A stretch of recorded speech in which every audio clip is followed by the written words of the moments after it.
committee meeting of the Architectural and Engineering Board of Examiners. Today is October the 2nd, 2019, and our meeting is held at the 500 James Robertson Parkway, Navy Crockett Tower, Nashville, Tennessee, 37243. Welcome, everyone.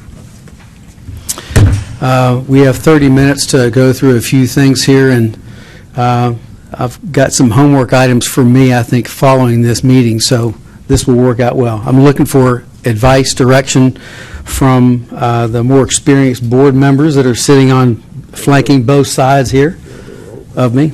We do need to do a roll call. Thank you. I'm happy to. Mr. Robert Campbell? Present. Mr. Blair Parker? Here. Mr. Frank Waxter? Here. Everyone's here for the committee. Thank you. Thank you. To begin, with regard to landscape architecture overall, I attended the CLARB meeting, and for those who don't know, it's the Council of Landscape Architecture Registration Boards. I attended that meeting on last Wednesday, Thursday, Friday, and Saturday. It was a great meeting. A lot of great information was shared. And not that I was surprised, but I was surprised to some degree that the great relationship that NCEES, NCARB, and CLARB have with one another. They were represented at this meeting as well, and there was a lot of interesting discussion amongst the various groups. So it was really good. And in the audience of this overall 3 or 3.5 days included all the professions that are covered by our board. So it was a really, really good session up in St. Louis. I'll report more on that, though, when we get to the full board meeting.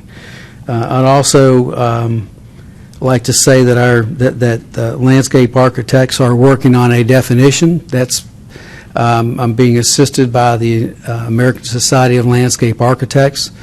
And when we get to the definitions committee, which I believe is tomorrow, Correct. Yes, sir. we'll have something for you on that. So be prepared to go on that. What I would like to do is to discuss potential changes to our law here in Tennessee specific to landscape architecture. We've discussed this several times in the past, but there are instances where an applicant, a person will make application, and there is a specific something that doesn't quite meet what our law says. And while that, for some people that may not be a big deal, the truth is we have no wiggle room. The way our law is written, our committee and the board has no wiggle room with regard to making some decisions. I believe the architects and engineers do have that some provisions in there. So what I would like is some guidance from my colleagues, and we can get into specific TCA subsections, whatever. But what I've done is I put together a somewhat of an agenda. They should be on your desk there. And what I'd like to do is give you a couple of examples as to why this is important. I listed applicant A. This is a person that has degrees in both architecture and landscape architecture, is licensed in Tennessee as an architect, but can't be approved in Tennessee. As a landscape architect. As a Is that right? landscape Okay. architect. This person is CLARB certified. He's also passed our certification test, but he has not worked under a landscape architect for the required period of time. So he doesn't meet the designation.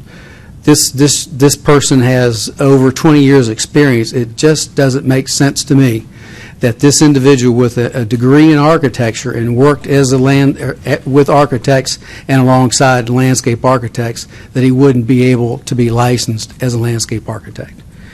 Applicant B, interesting case where this person is a graduate of a non-accredited school of landscape architecture, and he has over 40 years experience.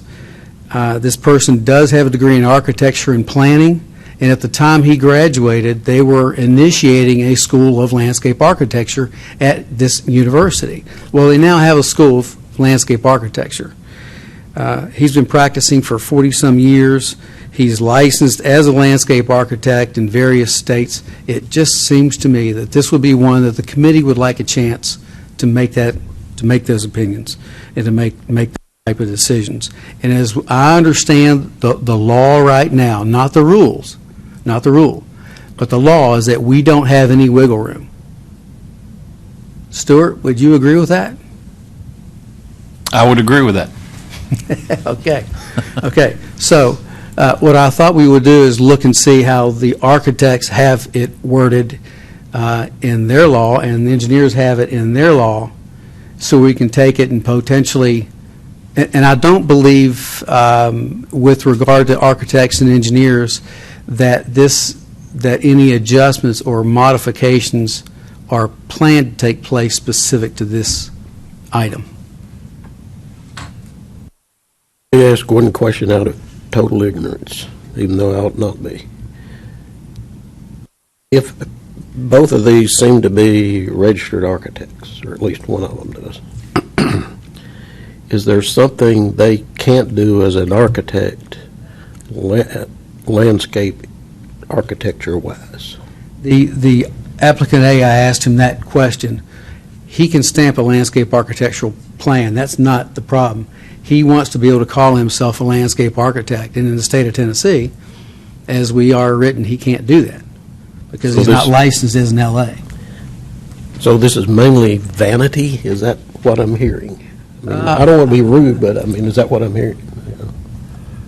I would say so, but he has a degree in landscape architecture. I would think if you have a dual degree, that you would, in some cases would want to be able to be licensed in both areas.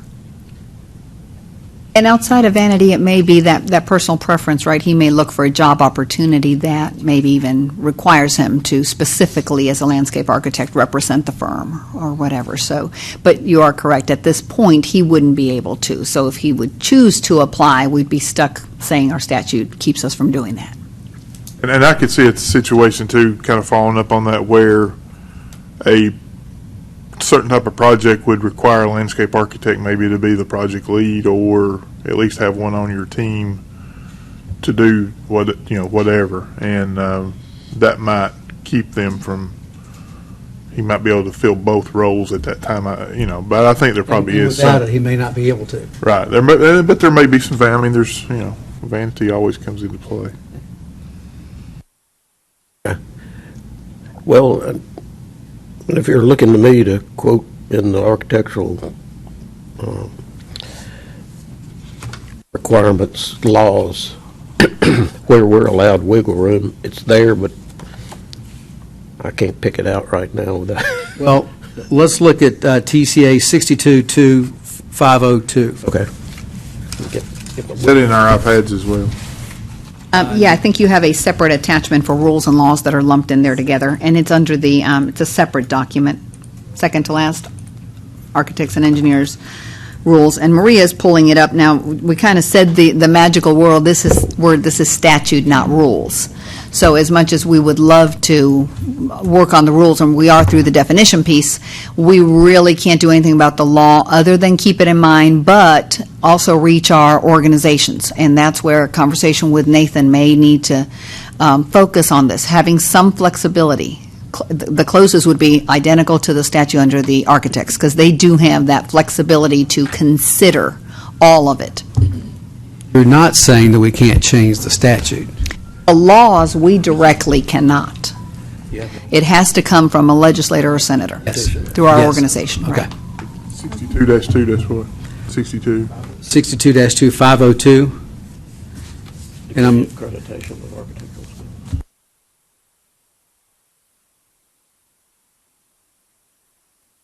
actually looking at B, the approval of curriculum is not accredited. No, that's the wrong section.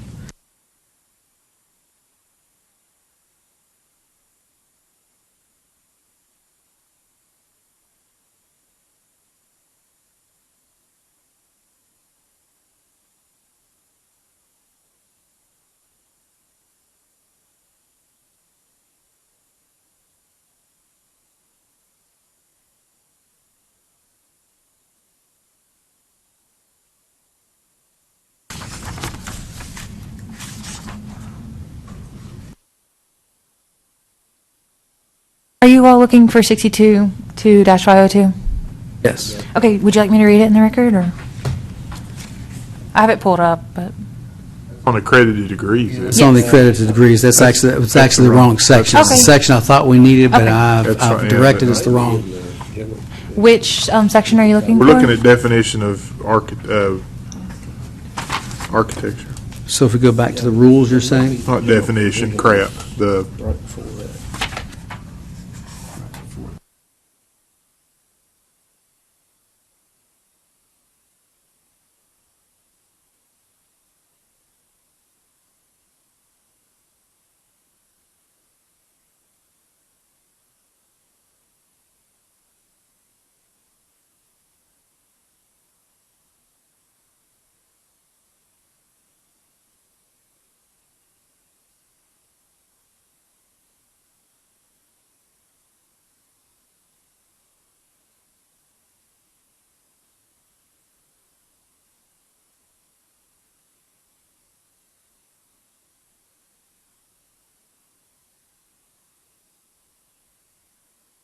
five oh one's architecture.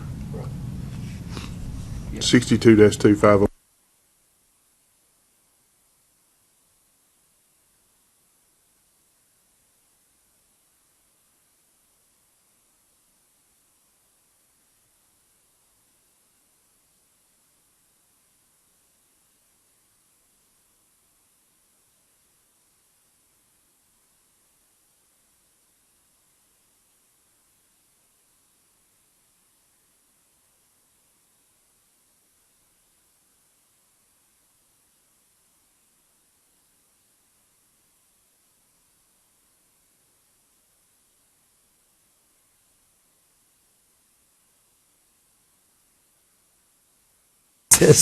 That's pretty technical.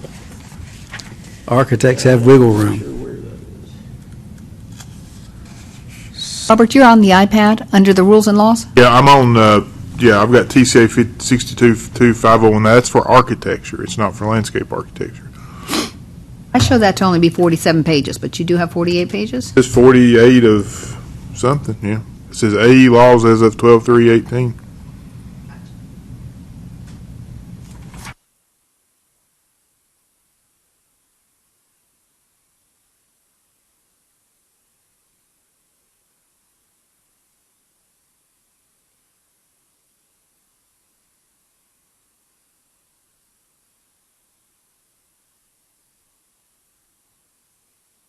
So let me, before, as we kind of, I don't know that comparing it to the others is maybe going to help us get exactly where you want. What, I understand wanting wiggle room. How much wiggle room do you think you need? I mean, because, in our statute, for instance, it just has three things: examination, education, and experience. And we've got to have to get, if you get it by comedy, just in any three of those. It doesn't say anything about work under an engineer. We have some ability to, the only thing I think that's really mandated is they pass the exam, and it's an accredited, ABET accredited university, and they have the prerequisite 4 years of experience. And then the rest of that stuff is just up to us. But you're saying yours says they must work under a landscape architect for the prerequisite period of time. That's correct. Okay. So, I mean, it seems like in this case, if they don't work under a landscape, what other, I mean, if they've got a CLARB certificate, is that similar to working under a landscape architect for 3 years? To me, a CLARB certificate suggests that they understand the material. Okay. Right. Right? So in this one case, this individual has a degree in both areas, architecture and landscape architecture, and his experiences with architects. Right. And he goes and passes the landscape architecture exam. We don't have any provisions to license him as a landscape architect. Right. And I would hope that the Landscape Architecture Committee could review this, and if we so choose to send it to the board for a vote or whatever, to allow this license to take place, then I would like that provisions, but we have no. Well, and I think so. When I look at it, though, the reason we have that in there for our experience working under a PE, or preferable, it's not mandated, but preferable, is that there is somebody within the industry that is able to make sure they're doing what they say they do correctly. Okay? I mean, you could misdesign every project in your history, and by some heavenly provision or whatever, nothing fails. Okay, and not have any idea what you're doing. So, I think the key is to make sure that there's some way to verify that the experience that they have gained has got some oversight from somebody that supposedly knows what they're doing. Whether that's a direct supervisor or it's a coworker that reviews their material or a peer that reviews their material or something. And I think that's an or statement that you put in to help you with some of that situation. Does that make sense? Because I don't think you want to substitute like a CLARB certificate. That doesn't seem to be the same as you saying, hey, he knows what he's really doing. I agree. I mean, he did take the exam, the same exam I would take. Right. And I passed the exam, he did as well. The interesting thing about his application is I believe 4 of the 5 references were landscape architects. So the people that he has worked with through the years. Yeah. So he had them as references. And I would think that would be perfectly legitimate if 4 or 5 people had reviewed his work and looked at it and said, yeah, you did. I know what he's doing. It looks good. If it's just 4 people that he goes to church with, Exactly. that happen to be landscape architects, to me, that's an invalid reference. But I just think adding something like that takes care of that situation. Right. But Roxana's right. There's not hardly any flexibility from the department standpoint to get that added. It's something that Nathan just has to go get a statute change to throw in there. And I mean, we're going to fight the same thing if we go to this master's equivalence and some of the other stuff that we've been talking about on the engineering level. We've got some goofy things happening too, as far as, well, just goofy things happening, but we're going to have to kind of go the same route to kind of get a little bit of a equivalence put in there. And I mean, I think, Frank, I don't know if you, for some reason, I thought you had one situation where it was somebody maybe didn't go to an accredited school. There was something that you all have been discussing at some point as architects that was and I can't remember what it is off the top of my head. But The NCARB has ways to make that up.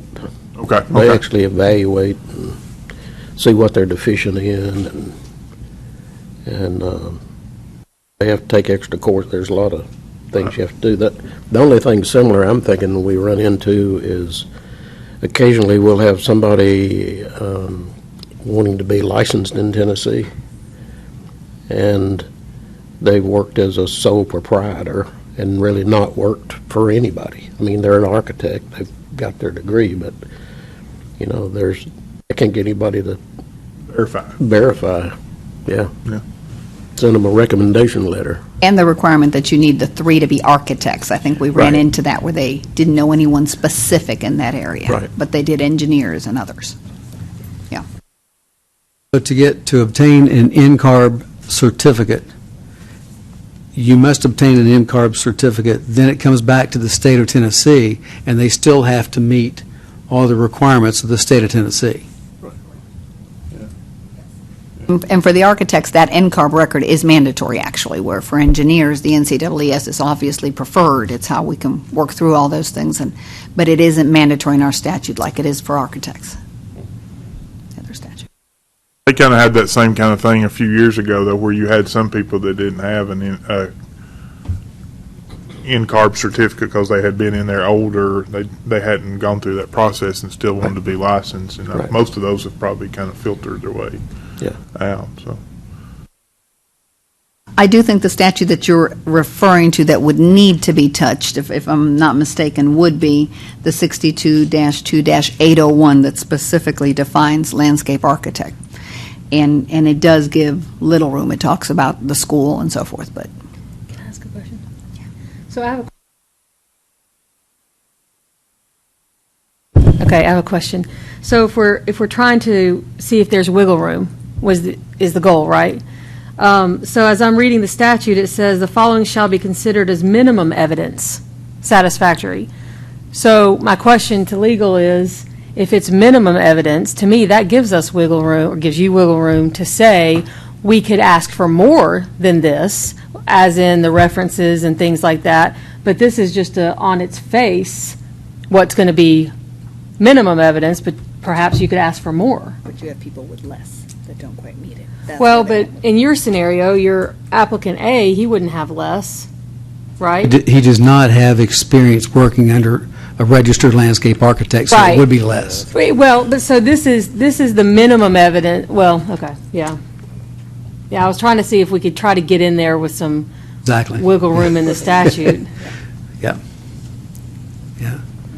Minimum evidence Or satisfactory. yeah. equivalent, something Right. along those lines. Then you could bring in the other industries. Yeah. That's the dilemma to where we are. That's 62-2801. So. Yes. Page 62 on It is. that report.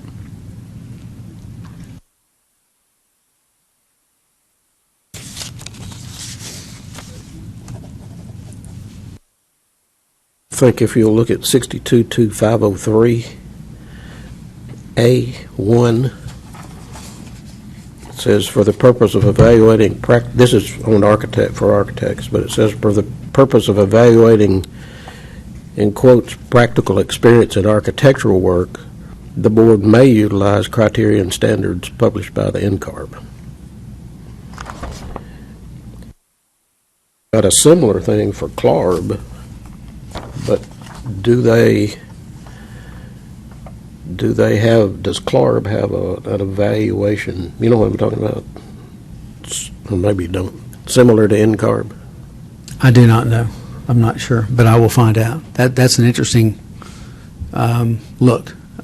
I like that.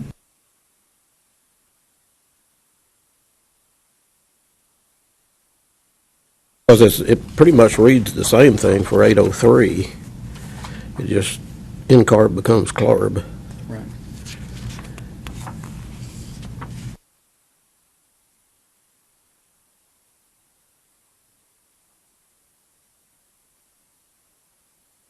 Missing link is, I'm not sure. I've found no other avenue, no other place to make the adjustment. So what I will do is I will pursue this further and at our next landscape architecture meeting report back to you as to what I found. Well, let me make sure I understand the question again. So I'm looking at 62-2801, and it says, applicant who's a graduate of the School of Landscape Architecture, okay, got that. 3 years of practical experience in landscape architecture, satisfactory to the board. 1 year of landscape architecture practical training in school made. Where does it say that they have to be under a? I mean, I'm missing. Did I miss that? It doesn't say anywhere in that statute. I think it's down 62-2803 where it defines practical experience, I guess. Well, but practical experience. It says if you're employed by a partnership corporation engaged in the practice of landscape architect, that may be under the supervision while working for the United States government, public or private service agencies in the field and armed forces. Yeah, you get 3/4. Go back up to number 2. I'm looking at 62-803. Yeah. Every applicant shall have not less than 2 years practical experience in an office of a practicing registered landscape architect.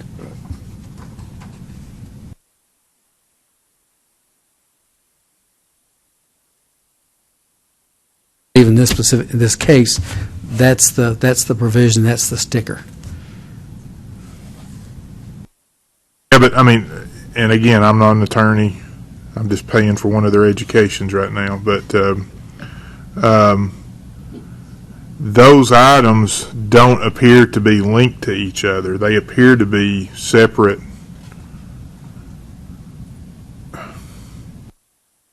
It doesn't say number 2 and number 3 and number da. It just says they're discrete items.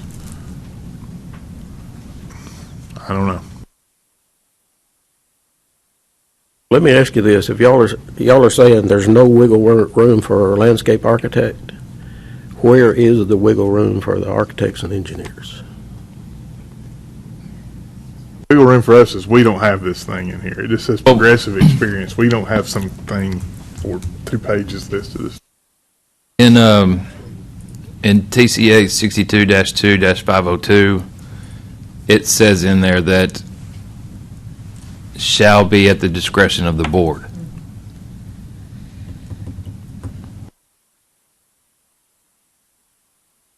So whereas for landscape architects, it just lists out, and this is what it has to be per the statute. Under the architect section, it lists out all those things, and then there's another subsection that says unless the board decides otherwise, and then it gives you discretion there to kind of decide or approve something.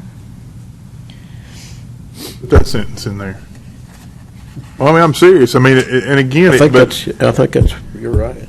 I mean, but the only thing that does is it puts the onus back on the committee instead of a set of listed things. Exactly. And that's fine. I mean, I'm fine with that. But if it's, they bring more scrutiny too, because you end up with somebody saying it's red and somebody saying it's burnt orange. So you got to be careful. That does make sense. Wait a minute, what you just read to us on 62-2502B, is that where you were reading that? Yes. Isn't that referring to school curriculum? And not necessarily practical experience? Yeah, but it's just an example of discretion. It's just an example of discretionary language. Oh, yeah, right. I'm just trying to find out where we're allowed to do what he's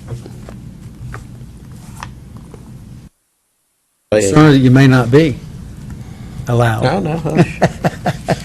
So what you're saying is we're going to have to withdraw every architect credential in the state of Tennessee? We don't have these problem architects. I think it'll be a better place if we do that, just to be honest with you.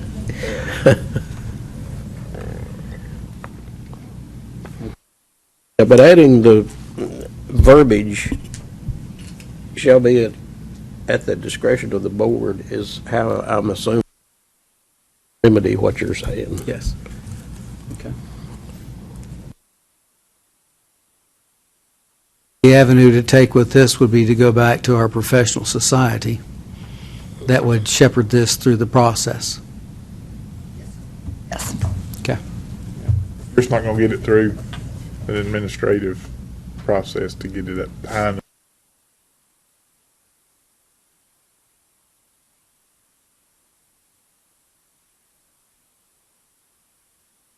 Thank you, everybody.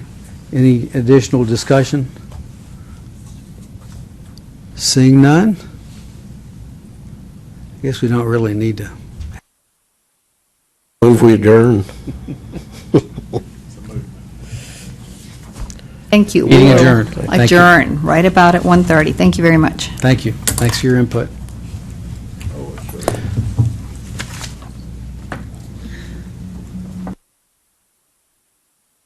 Oh, yeah, I couldn't.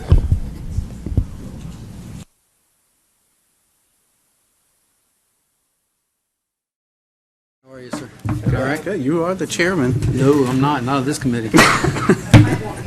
You are the I chairman. with the last one.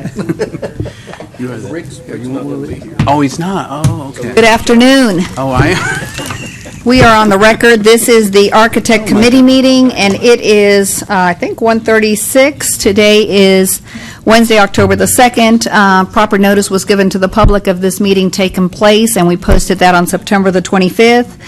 I will go ahead and turn this over to Mr. Frank Waxter, if that's okay. We are short one member, and so as a matter of doing roll call, Mr. Brian Tibbs Here?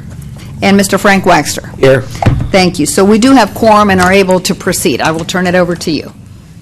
Okay, and if everybody doesn't know, Rick Thompson had some previous engagements that he had to make, and he will not be here today. He hopefully later on this afternoon. Anyway, in our agenda that we have, that I've prepared for, applications and audits, do we have any, Wanda, that we need to be looking at, or are we up to date? Yes, there's one in that Architect October Committee meeting file that's, we have a registrant, well, he hasn't registered yet. He wants to take the architectural exam, and authorized him to do that, but he's concerned about his transcript, and it's one that I've never seen the like of before. I've copied it. It's in that particular book in your iPad. Direct me to where I can find that on the iPad. Is this the one from Pennsylvania? Yes. Okay. It's from the Pennsylvania College of Technology. And I copied a page or two from their website. I couldn't find a lot about it to help me make any kind of decision or even know what question to ask you. Know how to respond to this man. The first page is his email back to me with the question. He wants to know if he would be approved for registration here if he went ahead with the I'm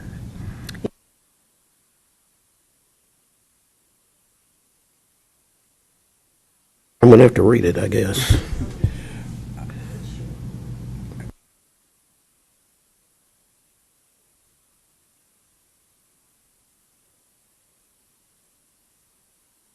I'm sorry. And he wants to know if his degree, since his degree is not NAAB accredited, will he be able to even be registered after he sits for the exam?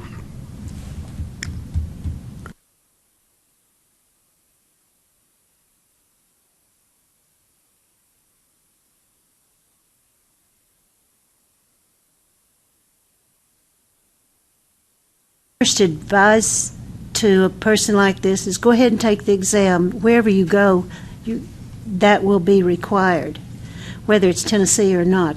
Go ahead, I'll authorize you to take the exam. But then 2 or 3 years, what will have transpired? But he's That's wanting to true. know right now if it's Yeah. going to be qualified. Well, I mean, and Frank, you tell me if I'm mistaken. I think right now if he were to pass it today, that he wouldn't have he wouldn't be eligible for it. But that's just based off of what we have right now. Well, he could take the exam, but he wouldn't be registered until he meets the requirements. That's correct, and he was told that up front. And so, has he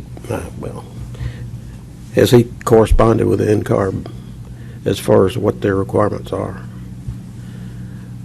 Because if you're not a graduate of a NAB accredited curriculum, then the experience requirements are different. Yeah. They're longer. That's true. Yes, and I Of all didn't, of this. I mean, we're not going to, he passed the exam, and we're not going to say, okay, get the normal amount of experience, and we'll approve you as an architect. I believe the rules or the laws say for that either 5-year experience, 5-year, his degree has to be part of. that with the question. The 7-year, you can have a degree in the architectural engineering with that degree. I don't have it in The front of me. experience requirement is, through NCARB, is the AXP, which is the Architectural Experience Program, where you accumulate hours under a licensed professional. And that's somewhere close to 3 years, hours-wise. I think it's a little less than that now. But if you're not a graduate of a NAB-accredited program, then those years are longer, and they have to be approved in a similar manner. And he has, if he's allowed to take the exam and he passes it. Remind me if I'm wrong. There's some requirements from NCARB that if you didn't have certain courses in the curriculum you took, you have to make those up too. Yeah, I would definitely ask him to, because it sounds like he hasn't coordinated with NCARB. I would agree. I would say that would probably be his first thing he should do, because they will have, as Rick said, there'll be certain maybe extra experience requirements that he would need, and that way he'll have a better understanding of what he can do it, when he could do it. Because I know based on what we see right now, it doesn't seem like he would have enough. Just by passing the test doesn't mean he'd be registered. I guess that's the easy way to say it. I'm hearing you say that. I think what we're saying is if he took the hours that the AXP requires and passed the exam, he would still not be eligible to be licensed. And that he should confer with NCARB. He should seek out NCARB. Because NCARB will require certain educational. And experience. Yeah. They will review the curriculum as to what he had, what courses he had. And then what I see is they'll mark out you're deficient in this, and then you actually have to take those courses. They were going to let them evaluate his degree. Yeah, that's what needs to happen. Yeah. Yeah. Okay.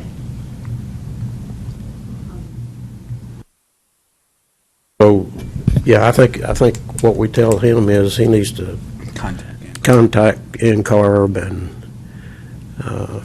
get. Got him. Exactly. I've had 2 calls from individuals who have foreign degrees. Not that at all, do we? Do you know what country? We have reciprocal agreements. Venezuela is one. She has copies of her transcript, but to get something out of Venezuela might.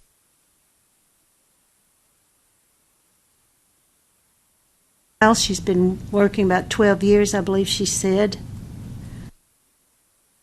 Done any of the work for NCARB? No exam, no.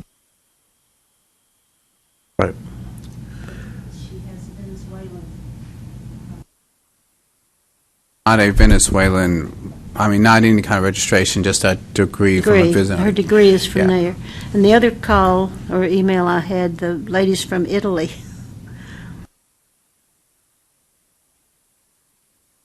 I hate to keep saying to kick it to NCARB, but honestly, they have measures set up to assist with this. We do have an agreement. NCARB has some international agreements.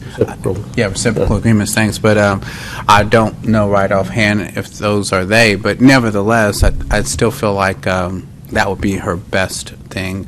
That would be, because once again, it almost gets to the last case as well, because it's not a NAB accredited program. We're kind of still in that same boat that we are with these as well. So that would be their best bet. I do know that it almost comes up at every time we're meeting that they are looking explore better ways to be more global and to have more reciprocity and to have more relationships with the, internationally.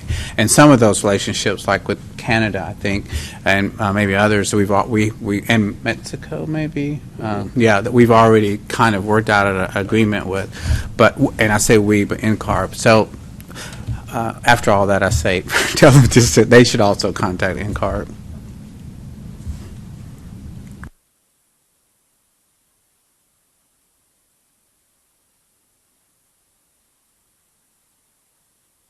Making a wiggle room, I think we just wiggled at it. Yeah, yeah. But yeah, one of the reasons for that, different countries have different curriculums and different requirements. And like the reciprocal agreement we have with Canada hadn't been within the last few years. Yeah. They teach architectures very different from the way it's taught here. And that's what they have to evaluate for different countries. Central law, rule, and policy changes.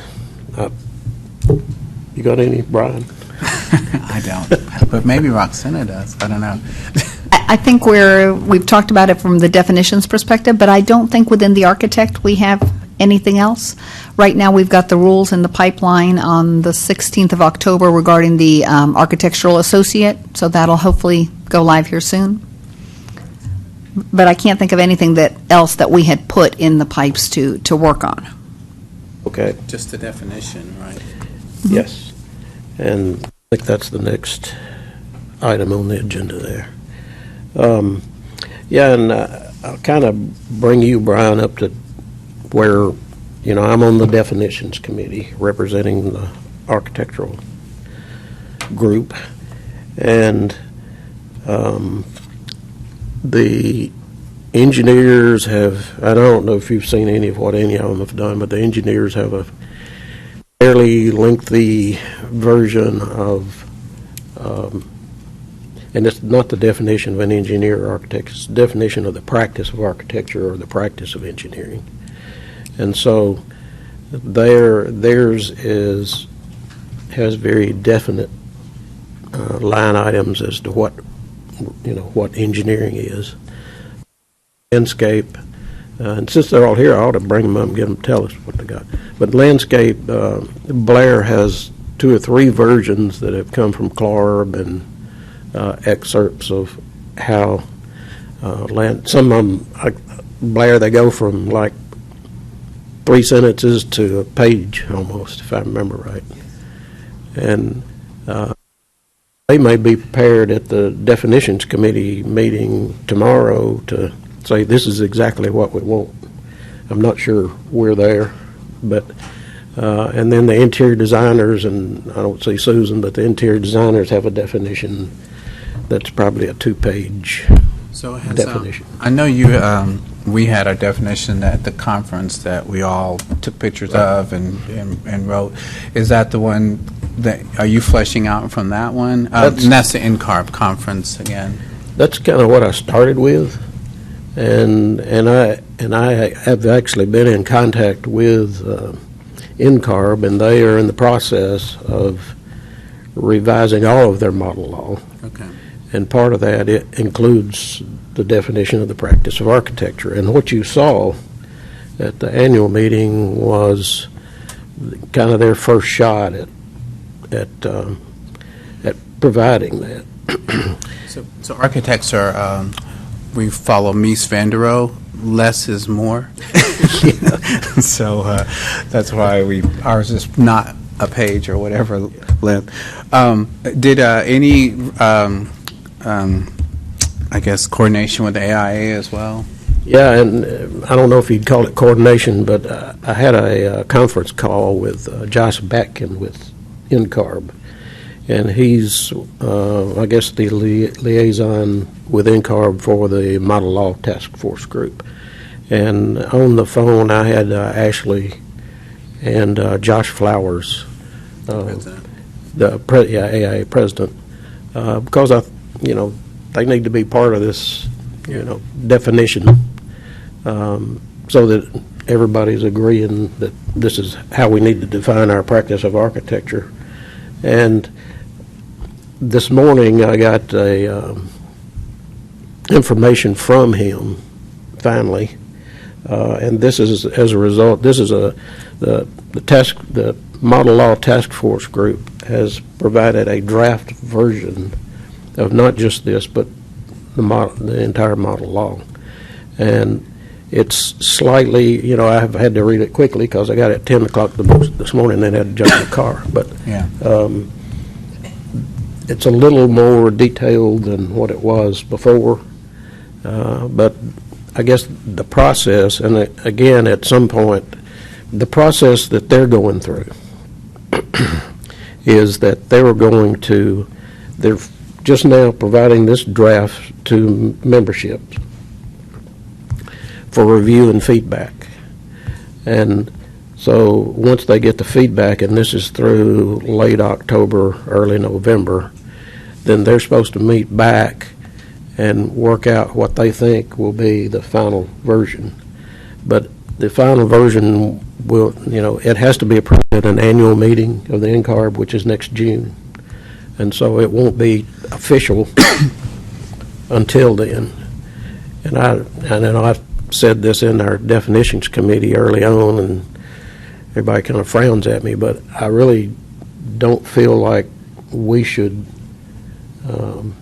go forward. I mean, we need our definition of the practice of architecture, but I don't think we should do that until this has been fleshed out by the NCARB and that we're in line.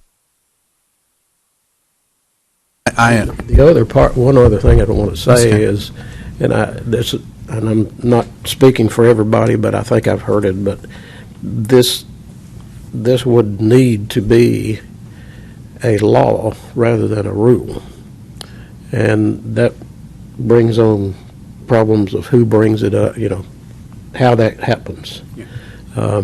And I think, and Steve, you may be able to speak to that a little bit, but because I think I heard that from you. But well, before you get to that, I do agree that I'd like to have NCARB and an AI, and especially since this is once we put this in law or rule, it's going to be there, and I don't want us to keep having to tweak it as exactly. Yeah. Now maybe once we get the draft that they're presenting, we our committee look at that as well, make sure there's not something that we do have that State Tennessee we'd have an objection to, which I doubt, but I do think that us and NCARB and then NAI as well, so that we all feel comfortable going. It was the same way we did with the whole architectural associate. We wanted to make sure it was not just us on an island kind of figuring this out. Yeah, and the when I say make it a law, that brings on exactly what you're saying. You don't want a definition that you're going to have to tweak ever. Yeah. Because you can't. Right. And so, whether it's a law or a rule, I don't think anybody's decided one way or another, but it seems like one of us, and maybe it's the engineers, actually is in there as a law. Yeah. We do have kind of definitions now, but they're very... Yeah. I would say we just keep, for now, we just keep monitoring and working with what NCARB is coming up with, and make sure our state AI is involved as well. And once we have something, I kind of have some time just to bless it out. Right. But I do agree that since they are, since if it's ratified in June and maybe something comes up beforehand, I know that kind of presses it out, but we want to make sure it's right. Right. Yeah, and I'll get this information to you and Rick and to Ashley and Josh and whomever, yeah. Roxana, our new executive, so that everybody will be able to get some feedback to them. Yeah. And I can, there's some things in it, when I see what the others have done, like the landscape and like the engineering, and they've got very defined, this is us. Ours is less defined, I think. And whether we want to add some verbiage in there, You know, I think it'd be best that we don't just add verbiage in there, but we feed back to the in-car model, I think so too. and say, we'd like this, but they may have a reason not to do things, so. Frank, if I could add what we did just at the end of between the last meeting and now, with the engineering definitions that they'd had, I think we're at version 4.0 or something, as Kathy's working on it aggressively. We've given it to Casey so that at the meetings, they can start talking about this. And I believe this next version they're going to work on, probably this afternoon, we'll be able to hand out to her. So as the meeting can start looking at these definitions, start getting that input, and continue to talk about it until we've got a good final version. And then the only other piece that I just checked with Maria is, I think legal at least has pointed us in the direction that those definitions, once we've got true definitions everyone agrees on, and we've had input from the organizations, from everyone, they could go through rules as opposed to laws, that we would have that ease to put them there and hopefully not need to work on them. But as several in the committee have said, this is a possibility that 5-10 years down the road, someone else will have to redefine something or add a piece. Right. Yes, so it would probably be your most viable option to do rules, just because, you can Easier. request us to do that for you. And then also another thing to consider when looking at these definitions is that you can put discretionary language in there. So, there's always a caveat that if the individual doesn't meet this criteria, but it can come before the board to decide whether or not, so it's just something to consider. Yeah, okay.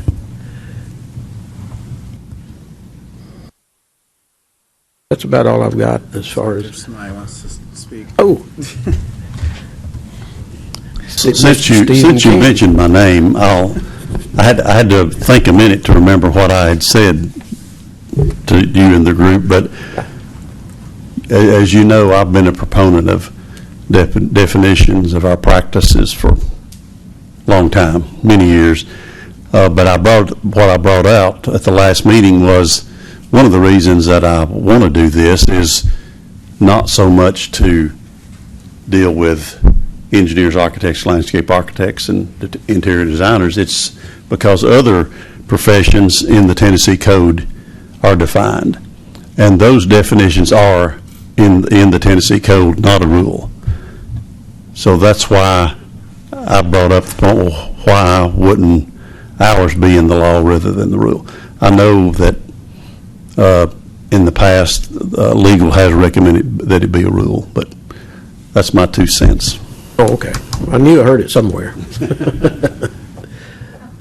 You can certainly go the route. I mean, Right. as far as our department is concerned and getting, what you want done through a rule, that's to where we are able to help. But, as far as going to the legislator, I think that's a different story. Things get manipulated when you try to go through legislation. Brian, have you got any other information? I don't know, Ashley, if I'm putting you on the spot, but what you had just handed me about the Alliance for Responsible Professional License, do you mind, even if it's just a one-sentence thing, might be good. In this setting, it's probably the best place to do it. And maybe anything else we need to know. That's good. I gave Brian and Frank just some information. AIA and several other of the professions in the room have joined. It's called the Alliance for Responsible Professional Licensing. I'm sorry. And so it's just to educate. It's more of a public awareness coalition in educating why these professions need to remain licensed and regulated. And so you will probably be seeing information coming out from the coalition on this. Part of the coalition is the architects, certified public accountants, civil engineers, landscape architectural registration boards, NCARB, National Society of Professional Engineers, and the NCEE. So we're just kind of aligning our talking points and being able to educate the public about the importance of professional licensure within have some material I'm happy to pass out and give this to you all. And it has some pretty good resources on their website, and they'll probably have more. AIA National and then AIA Tennessee, and of course the local chapters. We're all.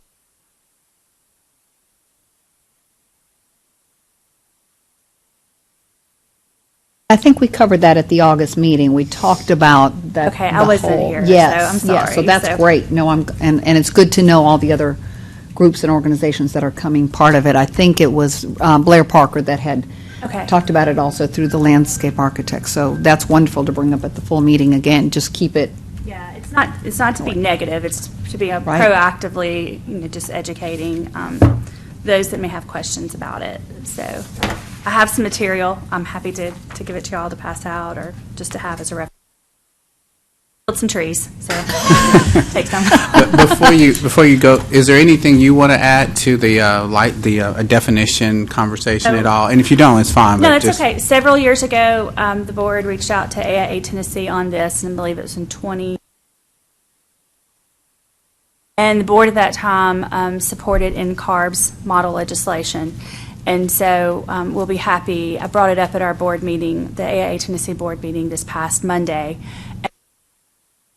Conversation was still happening. The NCARB was working on a revised and updated definition to look at. So, the board remains supportive at this time, and I can't say that they would, they will need to look at whatever new model language comes out and take a look at that, and I can.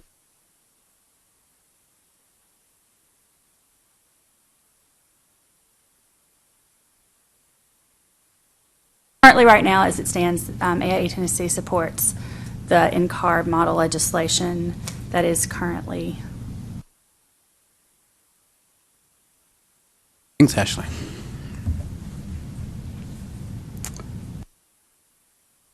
Well, we've used up our 30 minutes. And plus 5, I think. If you've got something else, we can definitely lag a little bit behind, but I'll leave that up to you. Not that I want to get into right now, no.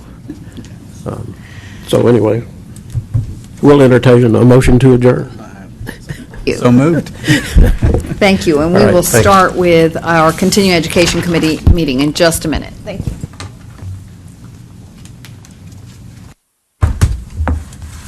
Let's see. What am I don't think I'm on that one. I may be done for the day.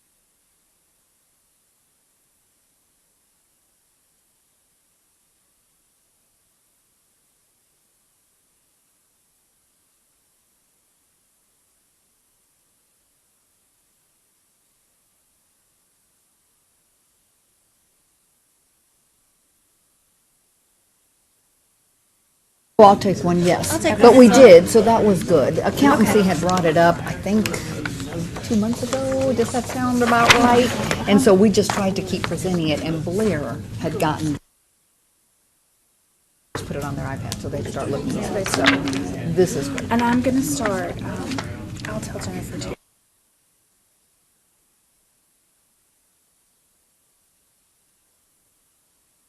That's okay. I wasn't here on it. I had the national. Okay. Yeah. All right. I was worried. I had missed. Okay. Yep. Maria. Okay.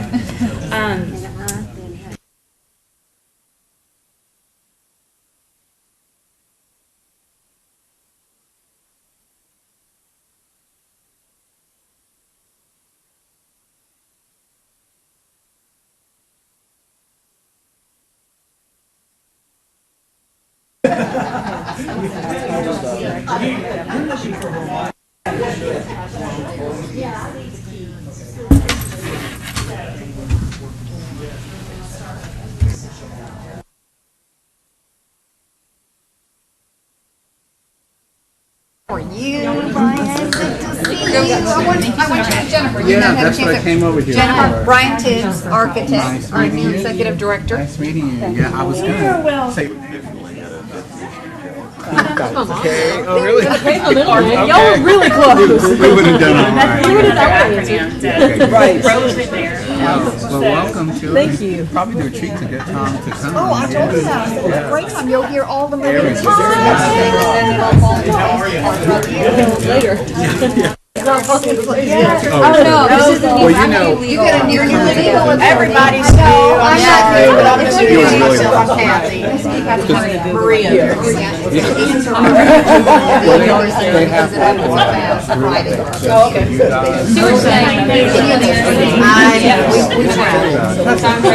That's why you was here. So,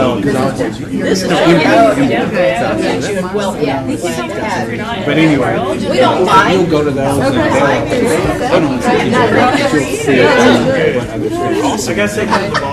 I think that'll be great. Best sports on. Hopefully, you'll be at a. I'll tell you later. I know you're happy. That's right.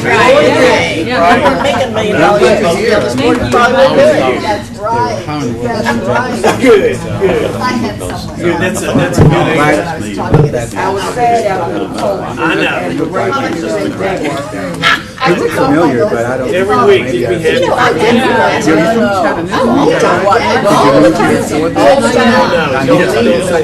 have a family or? Your husband is back. Okay, so he's moving here. Fortunately, we're cheering for Tennessee. We cheer for I'm so confused the first few times I'm on. What? So all to be on the board. They won one. It's possible.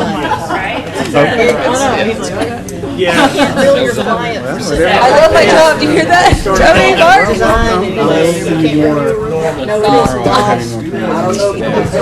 Tomorrow.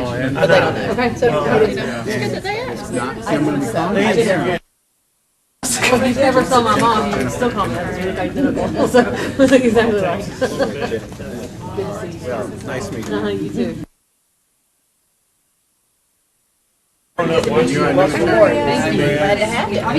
Many terrible years. I know. Yes. Roxanna's done a great job. Yeah. And we have high expectations for the tree. Oh, yeah, we have a lot I of know. fun too. I know what you mean. She'll hear it all, she'll see it all. That's what they want. Absolutely. So glad to have you. Thank you very much. Anything I ever do for you, let me know. All right, we'll get it. Don't mind me. Right. Hey, lady. Everything is fantastic, but when you lose. Oh, I'm so sorry, my printer was broke. Oh, that's great. That's what you do every week. They're like, What Sandra sent to you? like, play golf.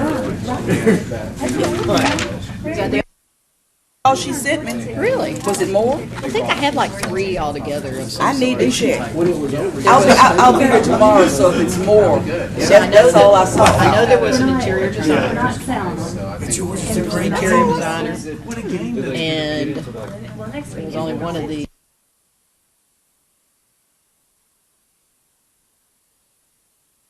They probably just didn't dawn on them. Like I said, I'll be here tomorrow. Yeah, so I'll be here the next couple of days. Just let me know. All right. I'm not saying it will, but every week something crazy happens. Okay, are we all here? Let me see. Frank is there, Blair is there, Ricky, and Stephen. Are you here? Yes, ma'am. Have I introduced you? No, Have you met I just met. Oh, yes. Jennifer? Okay, you met. Good. So we'll put you up there. How are you, sir? Good. How are you doing? All good. All good. All right, I think we're all here for the, where's Susan? I knew I. Oh, there she is. Hello, Mr. Flying Low. I always enjoy seeing your Corvette sitting out in the parking lot. It makes me feel good. I had a 79. Not who's head up. It was fun. It took me forever to get rid of mine because I kept thinking, Thank you, sir. I had it for forever. Publications. And it needed kind of support. You baby them a lot.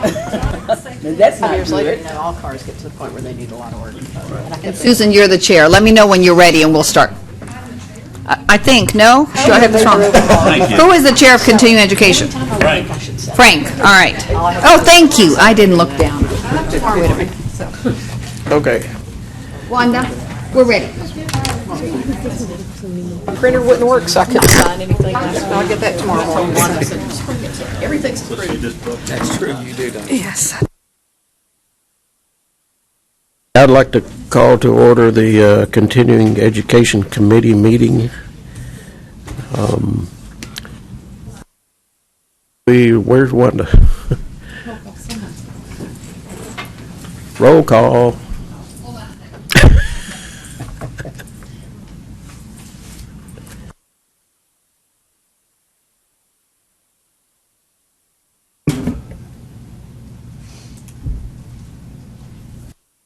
Thank you, Frank. I apologize. We had quick technical difficulties. We are on the Okay. record. All right. Good. Susan Ballard? Here. Ricky Versailles? Here. Blair Parker? Here. Frank Wagster? Here. Kathy Ware? Here. Stephen King? Here. All here. Thank you. All right, thank you. Again, I'll call this meeting to order.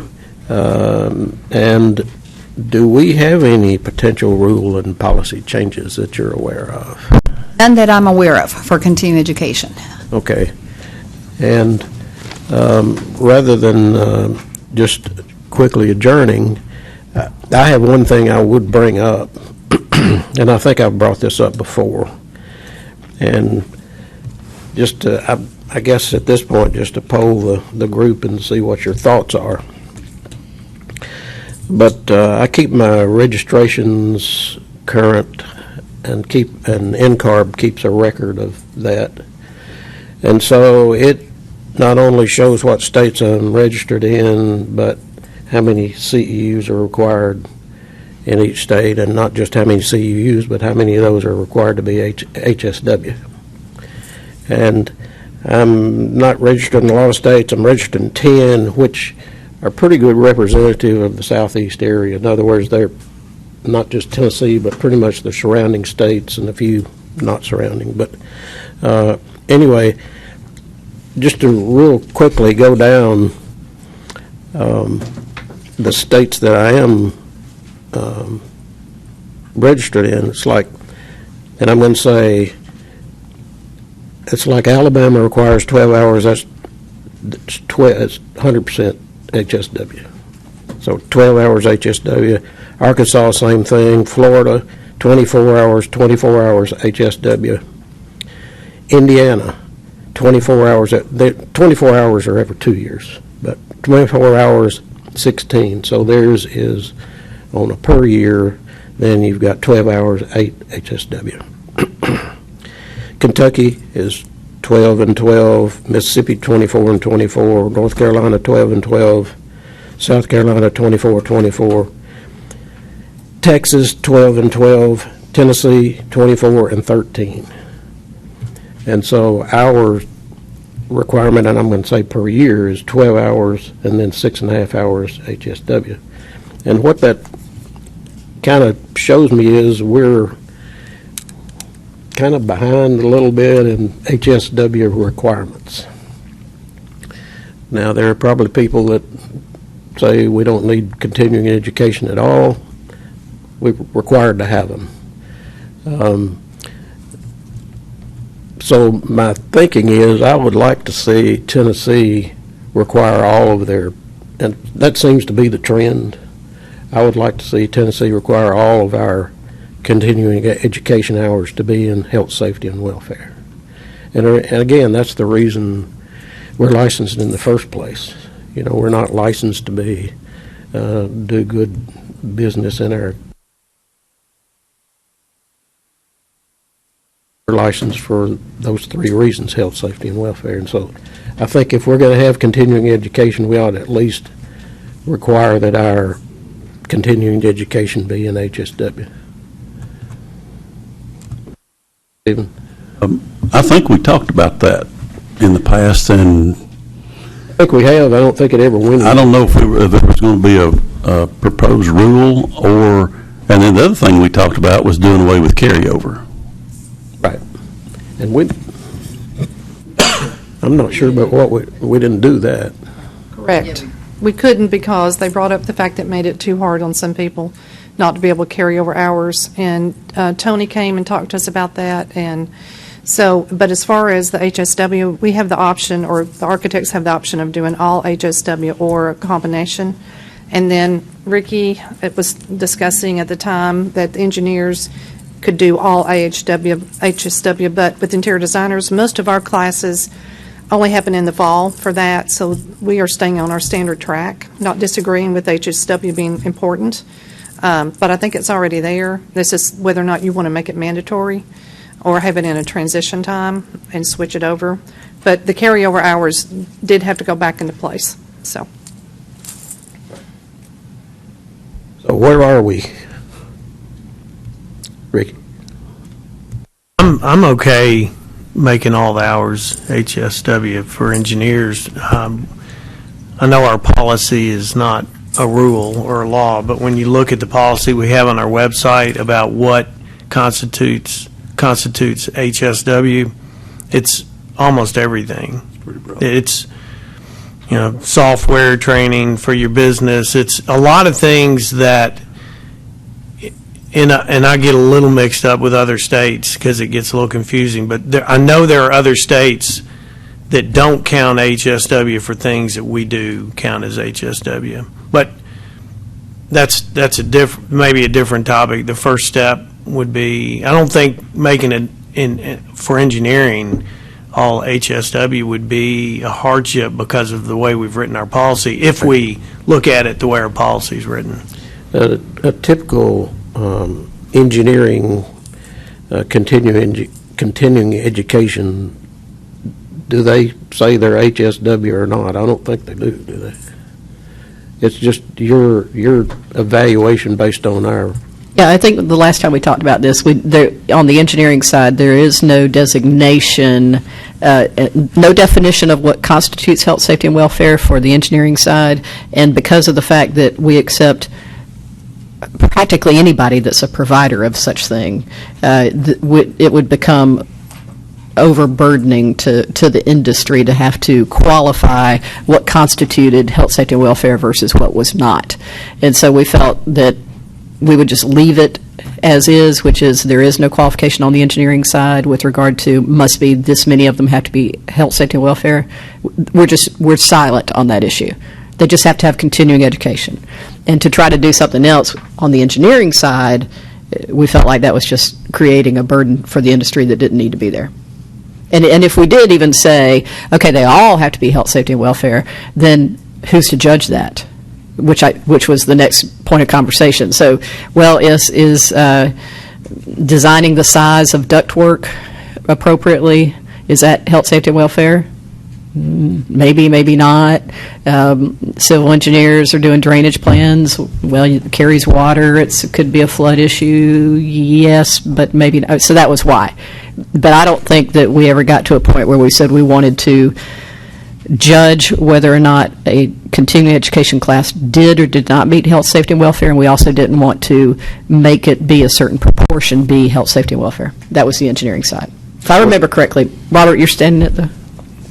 Is that what you're going to say? No. Sorry. Robert. And we may need to clarify this because I thought we had a rulemaking hearing where we got rid of carryover hours and we made it to where it was calendar year only, unless something didn't go through the mill.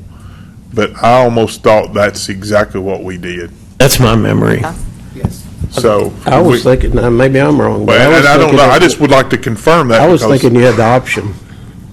Well, you can go calendar only or stay the way you were. Well, that was a transition thing because we didn't want to create a hardship. I think we said for a year or two, the next year or two, whatever, like your 2-year term you're in, you can choose whether you're going calendar year or your renewal date. But I think it was all moving towards calendar year. And I think that was passed as well as the no carryover. Well, the carryover is what Tony and I forgot who else was with them, came back and said we can't do that. So that part was not approved going up the ladder. I don't remember that. You may not have been It'd be here that good, one yeah. I don't recall that either. I'll shut up. But I just, when you said that, I thought we had that like a year ago, or 2 years ago we passed What it. you're stating, Robert, is correct, but then they came back, one of the meetings, and Tony and I forgot who else was with them, said that not having the carryover created a hardship. And I don't think it was Carter, but somebody else did bring it up, and Rick was here. They addressed it to Rick. And so, is he going to be here at the meeting tomorrow? I think we ought to look, just look at that and see, because I thought that was a couple of years ago we got rid of that. And I don't remember that, but now, obviously infallible memory and all that, but. The main reason why I remembered it, because interior design stayed just like it was, and they brought up us as an example that we could carry over hours, so. I thought I'd seen it in the rule. Okay, thanks.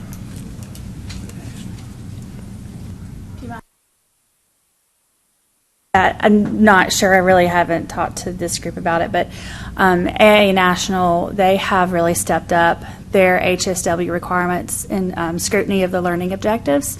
And so for architects, business development or anything like software kind of courses is not considered HSW.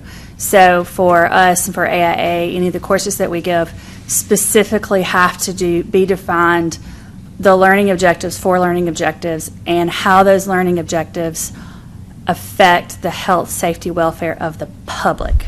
So just for future reference, I think that they're trying to beef up the HSW side of things. So.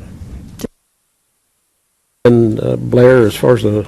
With regard to landscape architecture, I think we align fairly closely with how engineering looks at it. I just returned from a CLARB meeting this past week, and some of the conversation, a lot of the conversation actually in between sessions was about HSW.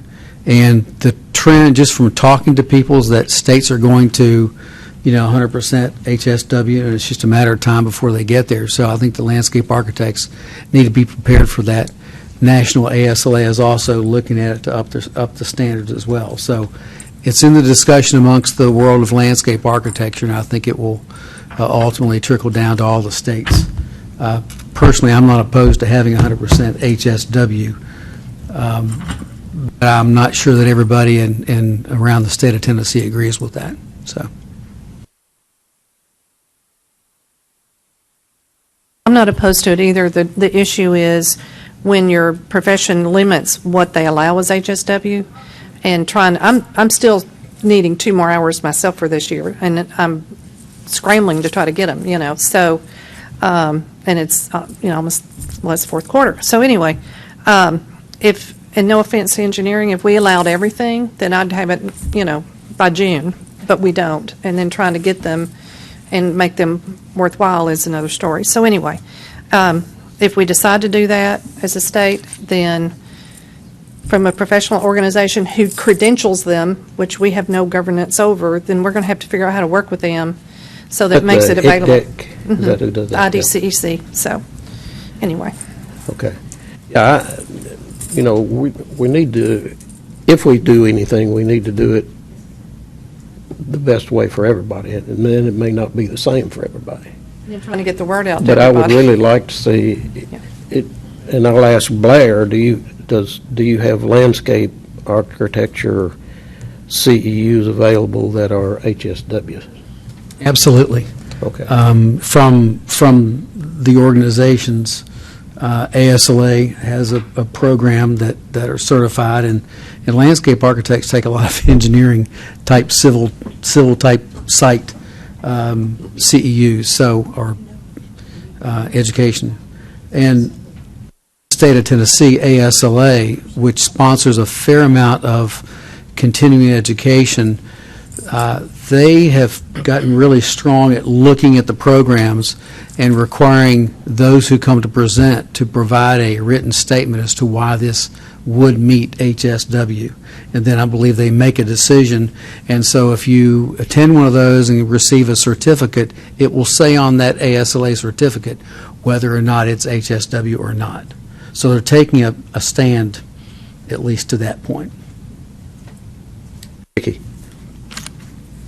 I think that HSW, like the duck sizing example you brought up, I mean, I agree with the broad interpretation that there's health and safety, which are pretty self-evident, but welfare is the other part of it, and having a system that operates properly that's looking out for the welfare of the public so that they're not wasting their money on something that doesn't work. So in my understanding, almost everything technical that helps you design meets HSW. The things that you would, in the engineering world, the things that you would look at as not meeting it might be, a class on making speeches, public speaking, or something like that. I do have a different understanding, Kathy, than some of what you said, so that's why I'll mention it, so we can somehow look at it the same way. The audits that come to me on engineering have the total hours and they have the HSW hours both shown on there. And my understanding was that we were meeting the 13 hours per 2-year period, or 6.5 a year, however you want to look at it. 13 for 2 is the requirement that's in the rules. And so I'm not aware if it doesn't apply to engineering. I think that I've always understood that the 13 hours for the 2-year term does. But I agree with you, because Tennessee, like a lot of other states, will accept, if you have a lunch presentation in your office from somebody coming in, if it meets the criteria of being pre-prepared and organized and lasting 50 minutes and meets the qualifications in our rule, then it counts for continuing. You can count it for continuing education, but all of those sources are not going to pre-qualify their course as an HSW course or not. I've always understood it from the audit that that's each engineer who's submitting it is judging whether that's an HSW according to our policy that's on the website. But when you get an audit and it says engineering course is HSW, that's based on the person submitting it saying it's HSW? Yeah, they'll have like a pipe sizing seminar, and they'll have 3 hours in the total column, and then the column next to it is HSW. They'll put those 3 in that HSW. And they may leave out a course or two that has to do with business or something else. So you all don't have a credentialing mechanism that gives it a certification number and has been vetted by an outside source? Not Tennessee. Nationally. Engineer, no. Nationally, you do. ACEC and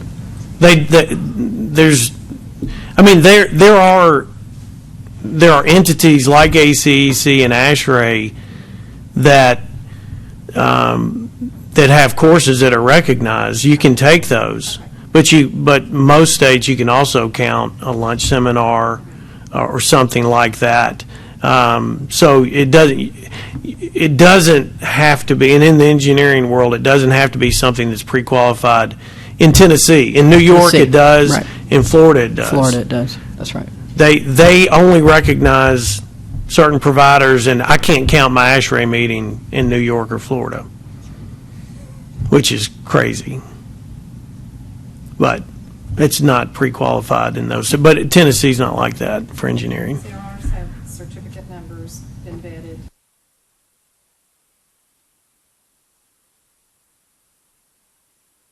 I think engineers fractured compared to that. There's so many different worlds. I think there's just so many disciplines, and there's also so many, there's 20,000 just in Tennessee. And so those 20,000 people all have varying needs. And so trying to narrow them down, because I'm registered in Florida, and that was what the state says, because they do that, but you have to go into their system and find a certified provider. And then you take the class, and if they give you a certificate, then it counts toward your Cs. But that's very controversial down there, because it's restricting trade. Not anybody can give a class. And everywhere that someone goes to get training, their employer may require that they take that training from that vendor, and yet it doesn't count toward their CEs. So.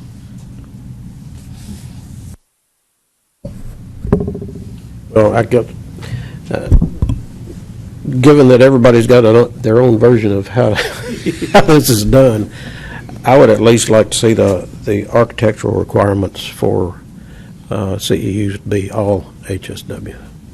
And we're checking with Tony, because you are correct that the rule that you all are describing that we worked on, I think actually was before I started on the board, but I remember us taking that rule, so Tony will give us an update. From what we're looking at, the last time the continuing education piece was touched is 2005. And so if that's the case, then I think it was with those set of rules that got stayed, that didn't move forward, that we knew we needed to pick up and tweak. So they would be in the pipeline as we add the definitions or anything else and start moving. So Tony, if he's able to make it, we'll come down. If not, at least he'll answer so that we have an update on where do those live, because I don't think they moved forward. And part of it might have been that language. I think he's come down and explained that at some point. It had to do with limiting something. So I think Susan's remembering right, and that's why it was pulled. It was the carryover hours that they did not like in the verbiage. And so it didn't move. Yeah. So. Yeah.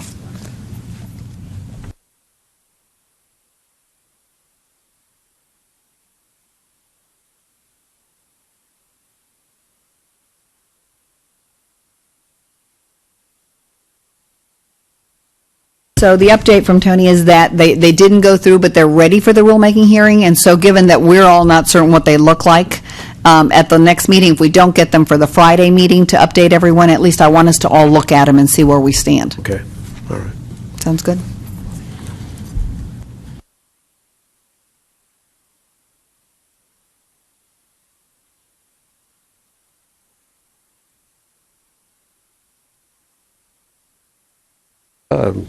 Sure, make one. We need a motion to add it to the agenda for Friday.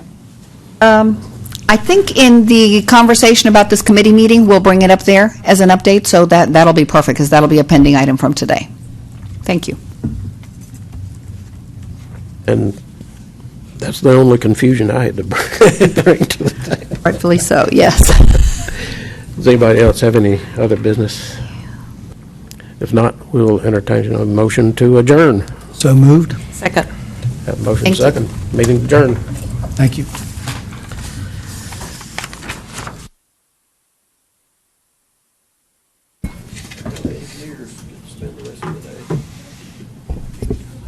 Yay.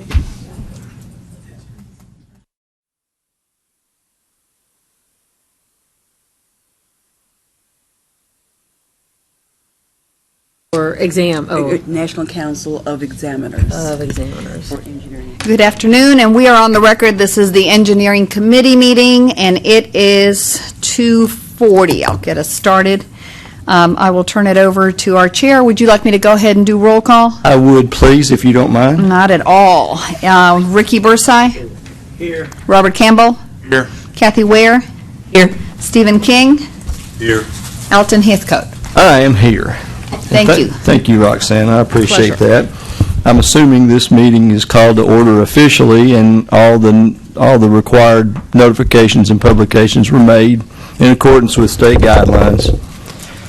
There are a number of things that we have on the agenda today, applications and applicant interviews.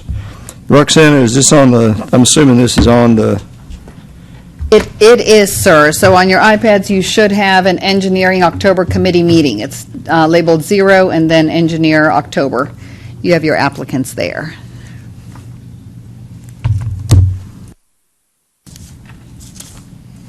And I believe Wanda has also handed us out a sheet to just follow.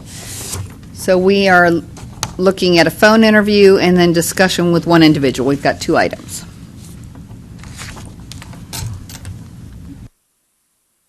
Let's see, we've got, is the only one that well, I'm not sure. We've got one that's actually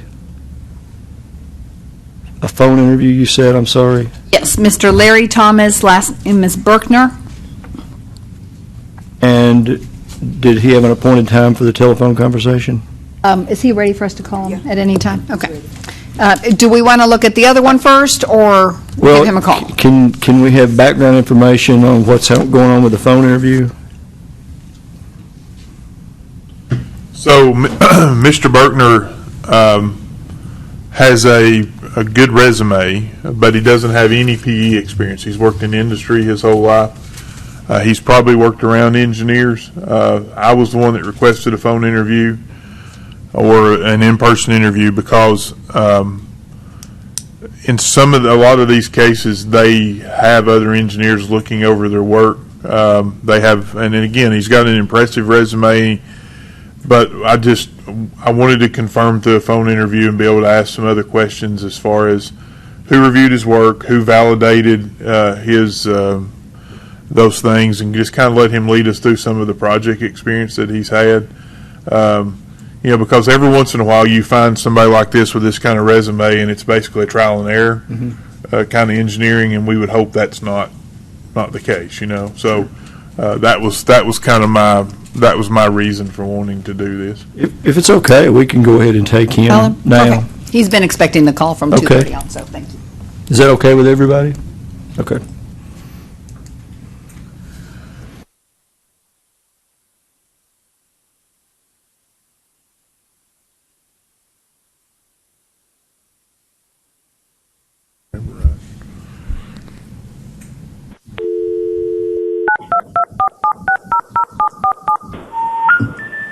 We're sorry, when placing a...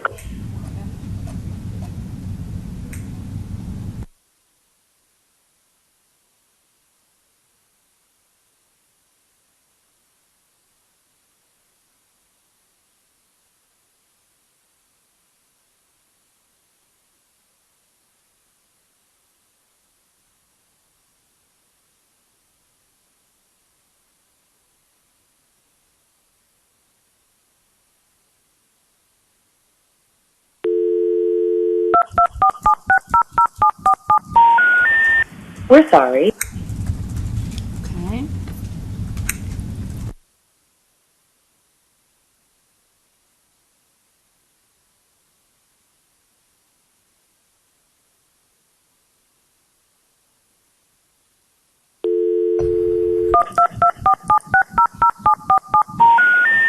We're sorry. Your call cannot be completed.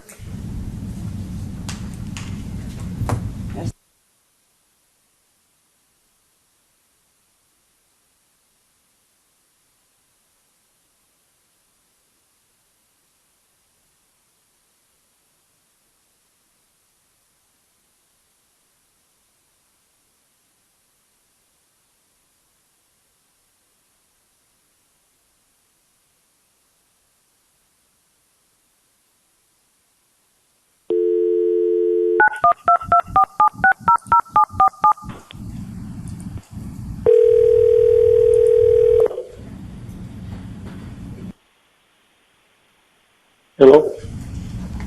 Good afternoon. This is the Architects and Engineer Board meeting, and I'm calling for Mr. Berkner. Speaking. Mr. Berkner, thank you for being available for us. My name's Roxana Gamusio. I'm the Executive Director. I'm going to go ahead and turn this over to our Board Chair and our engineering members. Can you hear us okay? I can. Wonderful. And we are also streaming live, so if it is helpful, you can also have the board meeting going on at the same time, but I will turn this over to them, and thank you for your patience. Thank you. Mr. Berkner, I'm Robert Campbell, and one of the East Tennessee board members. Again, thank you for getting on the phone. By way of background, let me kind of give you mine just real quick. I worked in electronics manufacturing for about 6 years, kind of doing obviously some things similar to what you did, just from manufacturing processes and different things. So I'm kind of the one that requested the interview because there are some different levels of what we do in a manufacturing environment. And you don't have direct PE supervision, so there are a couple other things to look into. So I appreciate you being willing to talk to us a little bit today on some of that. So give me an idea on, and I know most projects are not typical, but give me an idea on a typical project, how you validated the solution. Did you have other people that were also engineers involved in it? Did they check your work in any way? does that question make sense? It does. And it depends. The simple answer to that doesn't exist, I guess. But it depends upon what the project was. But if it was a life safety project, overhead lifting, replacing a floor, a load-bearing mezzanine or something like that, then the work would be reviewed by a PE to be sure there's no errors. If we were lifting, if we were doing lifting devices and those sort of things, to even temporary devices to pull a gear set out or something along those lines, it would be sketched up.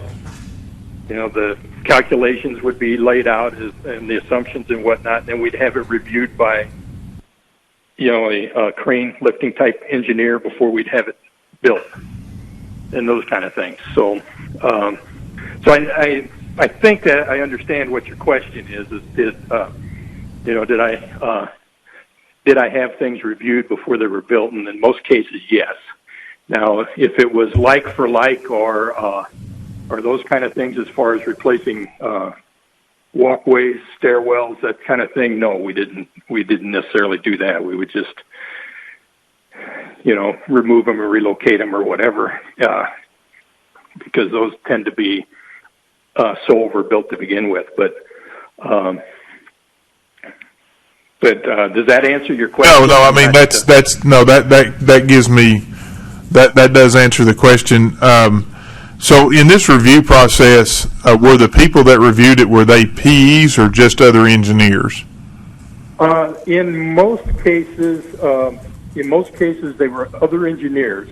In the case of overhead lifting, or in the case of life safety, like safety circuits for machine control and that sort of thing, that did go through a PE. Typically, a lot of the fab shops, if you sent a device out and you told them, hey, I want you to build this, and they'd look at it and say, well, this looks like it's for overhead lifting or whatever. They'd want to see a stamp on it, and so we would typically have that done before we sent it to the shop, because they nor we want to build a device that's going to cause everybody a bunch of liability. So you before you sent this out, you would do a design and then send it to the fab shop, who may have another PE of some sort on staff that would review that work before they started fabrication of it, or something like that. Correct. Okay. Correct. Okay. And in some cases, we would send it up through, like in the steel mills, we had an engineering department that would have a resident PE in a couple different disciplines, right? Right. And so we would send the information to them if they had time to review it, and they would review it and stamp it before we'd send it out for fabrication. Right. So there was somebody checking your work to make sure that it, on some level, it was either an internal PE or an external. They just were not your supervisor, but they were checking some of those health safety, some of them, not all of them. And coming from a manufacturing environment, I understand not all things are necessary. Okay. Right. Okay. That's all my questions for now. I think there's a couple other board members had questions. Yeah, Mr. Berkner, this is Alton Heathcote. Of the time that you've spent doing this in industry, how many of those projects, or what percentage of the projects would you say were life safety related, and cumulatively, what amount of time would that experience have amounted to over the life of your service? In the day-to-day maintenance work, probably 5 to 10% involved the life safety thing. And in my career, probably 15 years of my career was maintenance and reliability type work.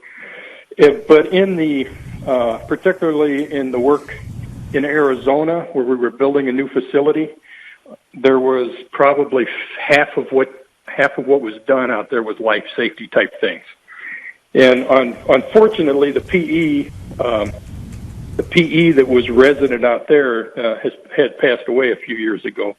But he reviewed we had much more work than he could do. So we would do the designs, and he would review them for a lot of the access platforms, lifting devices that we needed for setting electrodes, those kind of things that you need with a new facility. We designed all of that stuff between myself and the other engineers that were there. That was probably half our work, was life safety there. And then he would review it and stamp it, and it would get sent out for fabrication. I guess cumulatively over your career, would you say the projects that you've worked on where you would have provided design that would have been under the direct supervision of a licensed professional, would that cumulative time met the 4-year requirement, or would it have been less or more than that? To clarify that, the time that I've had where my work's been reviewed by a PE, I have well more than 4 years. Direct supervision, I probably have maybe a year or two cumulative where it was direct supervision. But in the course of my career where it's been reviewed, I have a lot of that work has been reviewed in probably 5 or 6 years cumulative. Thank you. Yes, sir. Ricky? Mr. Bergner, this is Ricky Bursai. Thanks again for talking to us today, and that helps. One other question is, did you have any other contact or interaction with PEs other than these safety designs you're talking about, such as were there any sales engineers who were PEs that you worked with on things, or seminars that your company put on that were instructed by PEs? Any other contact that you can think of or worthy of noting? Well, yeah, there's quite a bit of that. I don't know if you know Raymond Drago. He's a gear specialist. I've had 3 or 4 different interactions with him that were in the instruction type setting, specifically for hot mill work roll gearing systems. I worked together with him in that National Steel at the Granite City Division, and then again at ArcelorMittal at the East Chicago Division there. And so I've actually taken his gear fundamentals class twice. So first at Granite City, and then I actually hosted it later for our engineering and maintenance staff at ArcelorMittal, and worked with Ray to get him in to do that. And then within a couple of the organizations, I've worked hand in hand with several PEs for hydraulic system designs, and also for, in the case of in ArcelorMittal, we're starting to have facility deterioration because they were built in the 60s, and the facility that I was in had gone through Chapter 11 twice, so there were maintenance and longevity issues that had just been ignored. So I was working with PE structural engineers there, going through and replacing floor beams and concrete foundations that were deteriorated and that sort of thing. They did most of the work, and I did most of the creating a specification for them. I guess is the better way to describe that, as I specified what we wanted, and then they would come back with a couple of different options, and we would work through it between us, and then we would get it stamped, have it fabricated, and the work done. So. Thank you. Does no other board member has any questions? Mr. Bergner, thank you. You've given us some information that was helpful to us, that really wasn't part of the application process, and we really appreciate that. Unless you've got anything else, I think we've got enough information, and we'll review it. I just have one comment.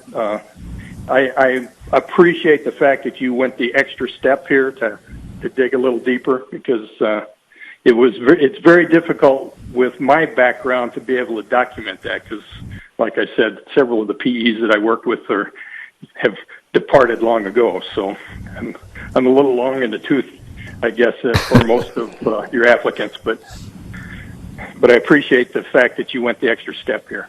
Yes, sir. Well, thank you. Thank you for your time today. We appreciate it. Thank you. All right. Thank you, sir. And we'll go ahead and hang up the line. As I mentioned, we stream live, so you're welcome, obviously, to watch the meeting. And then Wanda will let you know, whatever the board decides as well, probably by tomorrow morning. Thank you. Okay, thank you. Bye. I mean, I'm okay with approving him. Obviously, a long career. He's got an impressive resume, but you know, some of those operations, maintenance, like you said, are replacement activities, or you just kind of put stuff out there and play around with it till it works. I mean, there's some of that goes on in a factory setting, but it sounds like he really did have a lot of PEs or other engineers looking over his work, and he knows the difference 5 to 6 years. Yeah. Yeah, and he knows the difference between critical and non-critical when it comes to lifting systems and those kind of things. So I'm okay with approving him. I'll make a motion we approve. We have a motion. Second. We have a second. Any discussion? Shall we do a roll call vote on this? We've only got the two that matter. I know. We definitely can. We need one more voting member to approve. No? Okay. 2 out of 3. 2 out of 3? 2 out of well, we have a first and a second, but we don't have any opposed or an aye. I had already approved. Then we're good. So it seems like we've got 3 signed off on it. full board members saying yes. Perfect. Okay. Then we're good. Thank you. Thank you. The other applicant that we have is Mr. Aldurays. Did someone review his application? It's not been reviewed yet. It has not been reviewed. Since Robert actually, has anybody had a chance to look over this? Yeah, I did. I looked at it. Kathy, do you have comments? Sure, I can tell you, I was looking through it just briefly, and Wanda, tell us if we missed the cogent points on this, but basically he has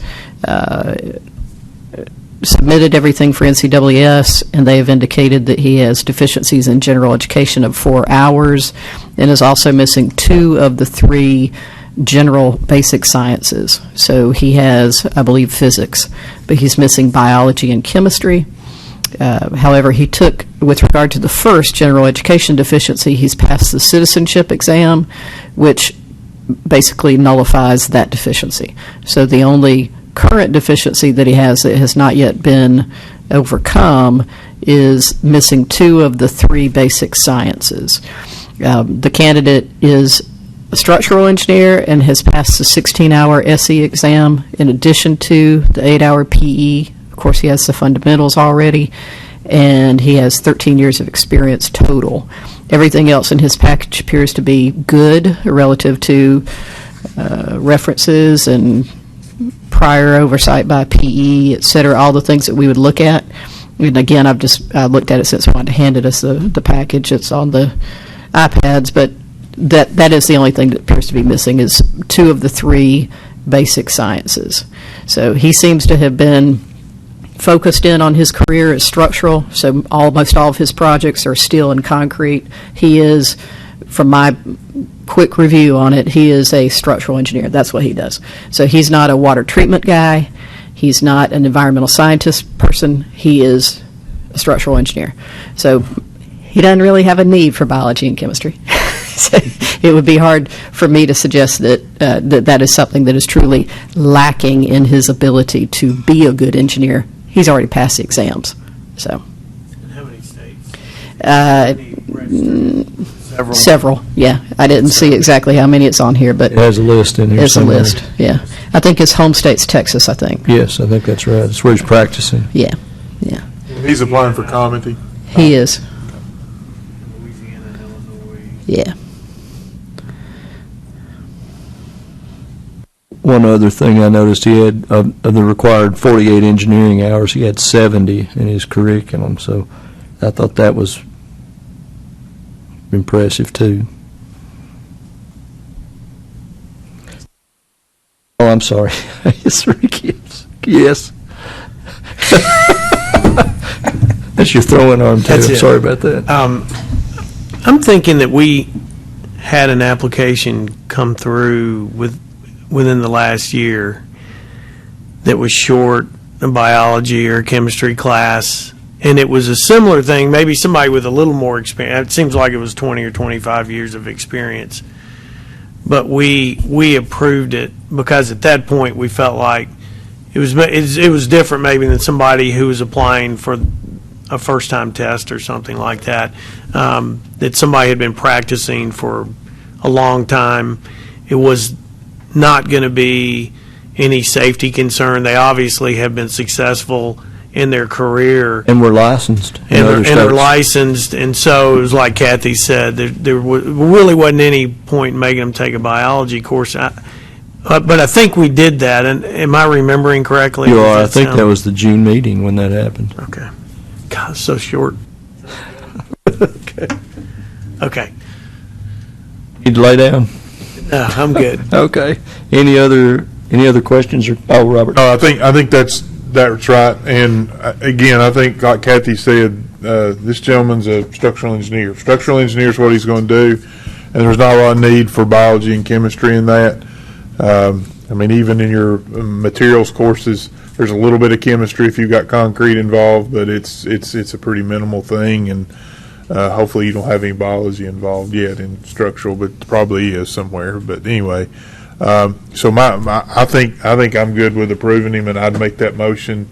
But I will make one comment. I make a motion we approve him, but understand that this is not something that I think we set a precedent on. This is just for this applicant that we overlook basic science things, because in another applicant that might very well have some more applicability. But in the profession he's been in and stayed in for a long time, I just didn't want somebody to come back later and go, well, you approved this guy for that, and I had a deficiency as well. This is a very specific case with somebody who's, structural engineers don't deviate from being structural engineers. They stay in that field their entire career. They don't flop around to become, like I think you may have said that, they don't, start all of a sudden mitigating wetlands at some point in time. So, I think this is, but there may be other engineers that come up that do have those deficiencies that we treat differently. So I just didn't want that to be a precedent where we're saying, well,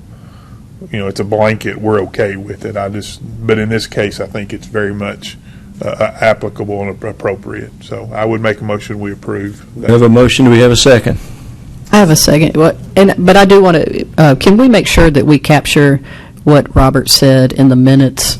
It's always important to this committee that we know what precedents have been set and which ones have not. And I think what Robert said is really, really critical to down the road evaluation of people who come up short. So if we can just make sure that we capture that exception that we've made and why, that would be really helpful, Roxanne. I appreciate it. Thanks, Kathy. So I think we have a motion and a second, because this is a new application and hasn't been previously reviewed. Wanda, can we do a roll call vote then of the 3 voting members? Versailles? Approve. Stephen King? He's- Just the voting members? Yes. Sorry. Kathy Ware? Approved. Robert Campbell? Aye. Thank you, Wanda. I am approving it. Are there any other, Roxanne, I'm assuming these were the only 2 that we had this time? That is correct, yes. Wow, good. Great. Short list. Yay.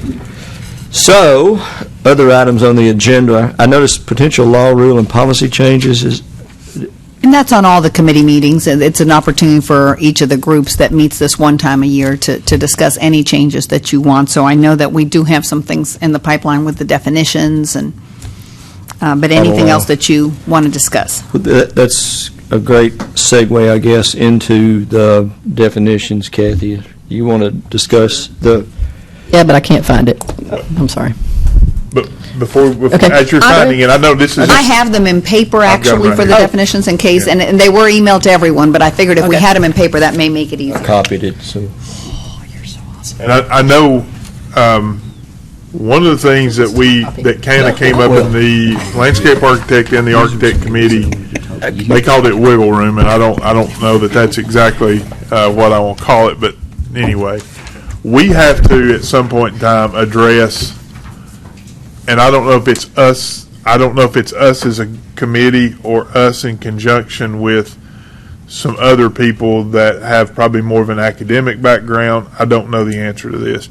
We need to address the master's degree, when that's applicable, under what conditions that's applicable.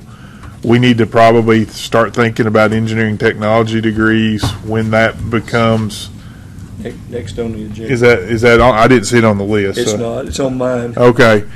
And I don't know, Roxana, if we start after this definition discussion, obviously it may go for a while, it may not, I don't know, but we need to try to develop a framework around where we start discussing that. And my personal opinion is, I know that I'm not a curricular guy. I know that I don't understand enough about a lot of those kind of things. And I would like, if it's possible, to have some sort of ad hoc committee that we kind of pull together that maybe has a member or two or whatever of this committee, but some other people as well, to begin that discussion formally, because I think that's kind of our next issue that we're going to we get hit with it about every year anyway legislatively, and I just want us to start formulating an answer to that at some point. Go ahead.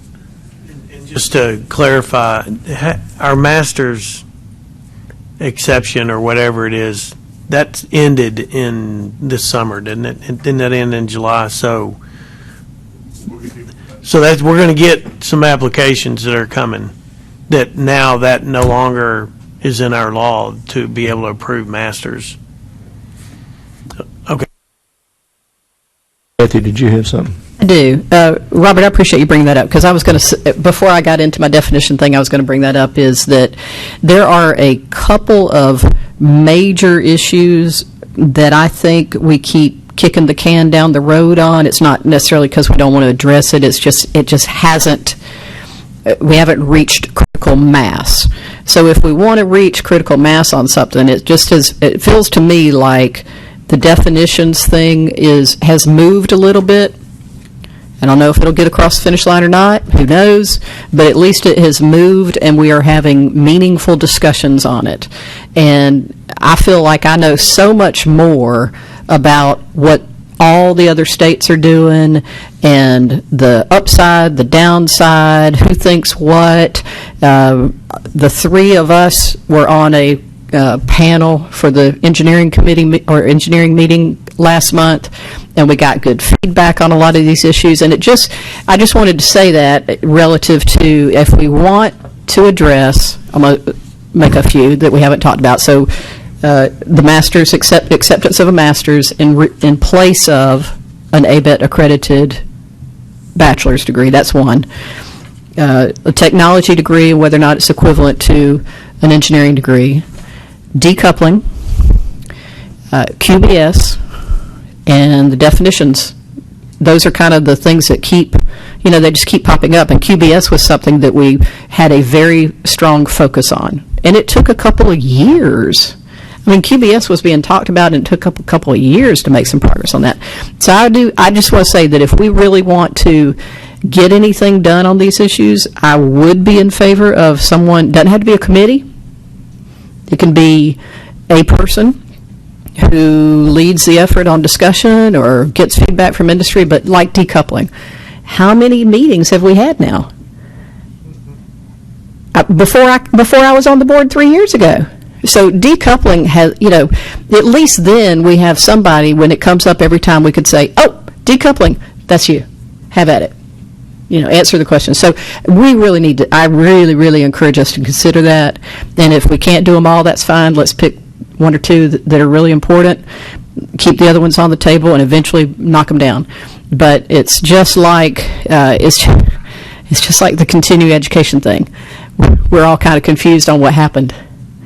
Well, I thought we passed that legislation. I thought we passed that rule. Here's why we didn't. No, that's not right. So having somebody, one person, who is kind of the board's de facto expert, subject matter expert on that issue, not necessarily a position. You're not trying necessarily to push or defeat it, but be the expert so that the board can always come back to that person and say, so how come we never made it all health, safety, and welfare for continuing education for engineers? and then somebody can answer those questions. And it kind of goes back to what I said earlier about setting a precedent. So, Mr. Chair, that's my, I'll shut up now, but I do think that would be really, really important, and just hooking my onto your engine. Thank you, Kathy. Good, very good points. Let's see, I think we started the discussion, we started this by talking about definitions. Do you want to sort of give an update? Yeah. Okay. All right. So does everybody have a hard copy? All right. This is version 4.0. Don't mock me. It's the only way I can keep up with all the changes we keep making. All right. So this is 4.0. So as a overview of how we got to where we are, we have a committee, and it consists of one representative from each of the other 3 disciplines that are part of the AE board. And the other 3 disciplines, I think I can say this accurately. Some of you heard that the architects are reviewing at the national level a definition that Frank thinks they probably want to wait until the national level definition is approved, and that at that point he will be more comfortable with bringing forth an architectural definition of the practice of architecture. The landscape architects, I do not know, and Blair is not in the room, but at the last meeting he said he wasn't sure if the statewide landscape architects were going to support a definition or not, so I hope to know that tomorrow. And then Susan, who represents the interior designers, has a very well thought out and nationally used definition for the practice of interior design, which I think they're changing to interior architecture, if I remember correctly, that she is ready to support and submit. So if I understand correctly, and at any point the legal counsel wants to tell me that I'm wrong, but from what we've discussed so far, is that each of the 4 disciplines have the option of having a definition, and we do not have to wait for all 4 of them to have a definition. Do y'all still agree with that? Okay. So it is conceivable that we got to a point where, say, the interior designers wanted to have a definition and everybody else said, we're not ready yet. Then that could proceed.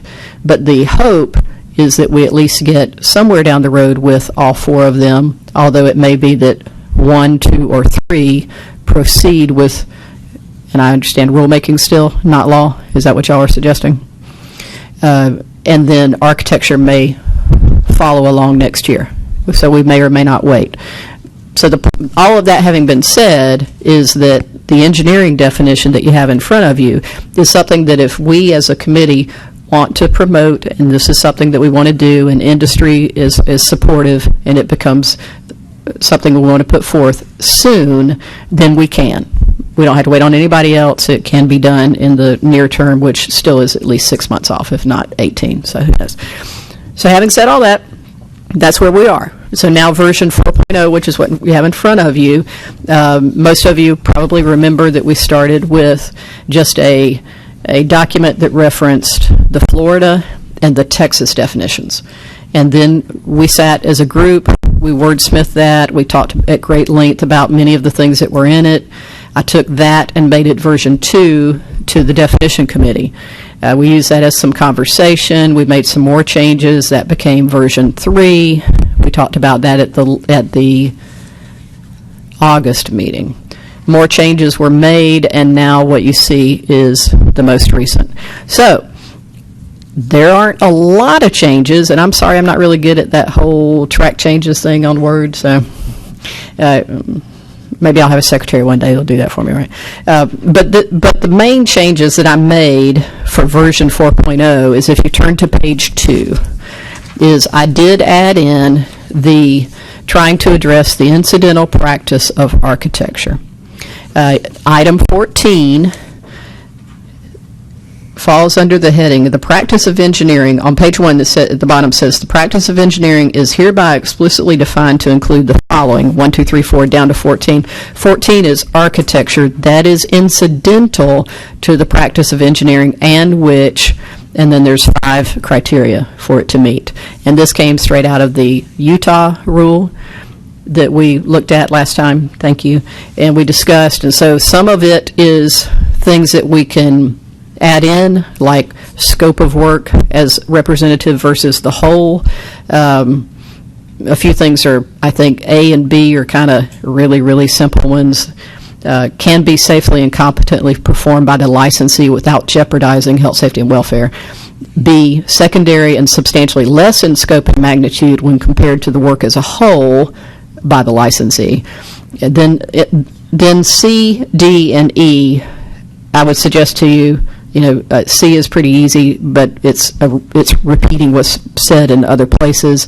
And then D and E are, do y'all really want to do that? So D is work that affects not greater than a certain number of occupants or is categorized as a class, fill in the blank, by the State Fire Marshal's Office. And E is does not represent more than 15% of the overall construction value of the work prior to, or including change orders, et cetera. So I thought those were things that we should really discuss and find out how the committee felt about including criteria around what constitutes incidental. Do you want it to be well-defined, a little bit defined, or just up for grabs later and we'll figure it out if somebody gets disciplined? So that's kind of the main change. Everything else that is in here is more or less what was in version 3.0, except that I tried to make it the educational side of my brain said, don't use the word engineering to define what engineering is. So there were some instances where engineering was defined as engineered or engineer or the practice of engineering, blah, blah, blah. So I tried to take that out. But other than that, everything for all practical purposes is the same. But y'all need to really, really look at this carefully. Let's talk, because this is, again, the next iteration. I don't want to get 6 months down the road and all of a sudden, as a group, we're like, well, why are we including paragraph number 2? That's stupid. So if you don't like paragraph number 2, and I have no idea what it says because I'm not looking at it, then say so. And now I'll shut up, but you've got some comments, so. I've got one comment, sort of 3 comments. The floor recognizes Robert Campbell. Well, you were looking at me, so I just assumed that you were looking, you were going to recognize me. I appreciate what we've got in 14. Here's my comments on those. I would get rid of B, D, and E because, and let me, this is something at some point, B, D, and E, we're going to have to judge what that is. I mean, we're going to have to judge some stuff anyway, so how do we know if it's secondary and substantially less in scope? I mean, that's hard to semi-quantify. Is greater than so-and-so. I mean, again, we're going to have to get numbers and budgets and things to come up with, and then the same thing with E. Kathy, I really like A and C, but I kind of like them maybe merged together. Again, not being, I think architecture is incidental to the practice of engineering in which can safely and competently be performed by the licensee, and I'm not going to, I'm just telling, without jeopardizing health, safety, and welfare in public, and which the licensee is fully qualified to provide on the basis of education, examination, and maybe that needs to say or experience instead of and.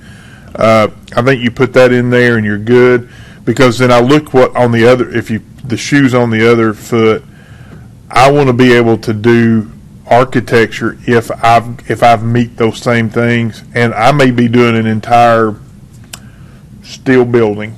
Okay, I mean that may be, I can do the plumbing on it, I can do the access to it, I can, and I can't, but I mean, so there's some people that do, are able to do that are structural engineers or others, and I kind of want to have that standard to be my standard.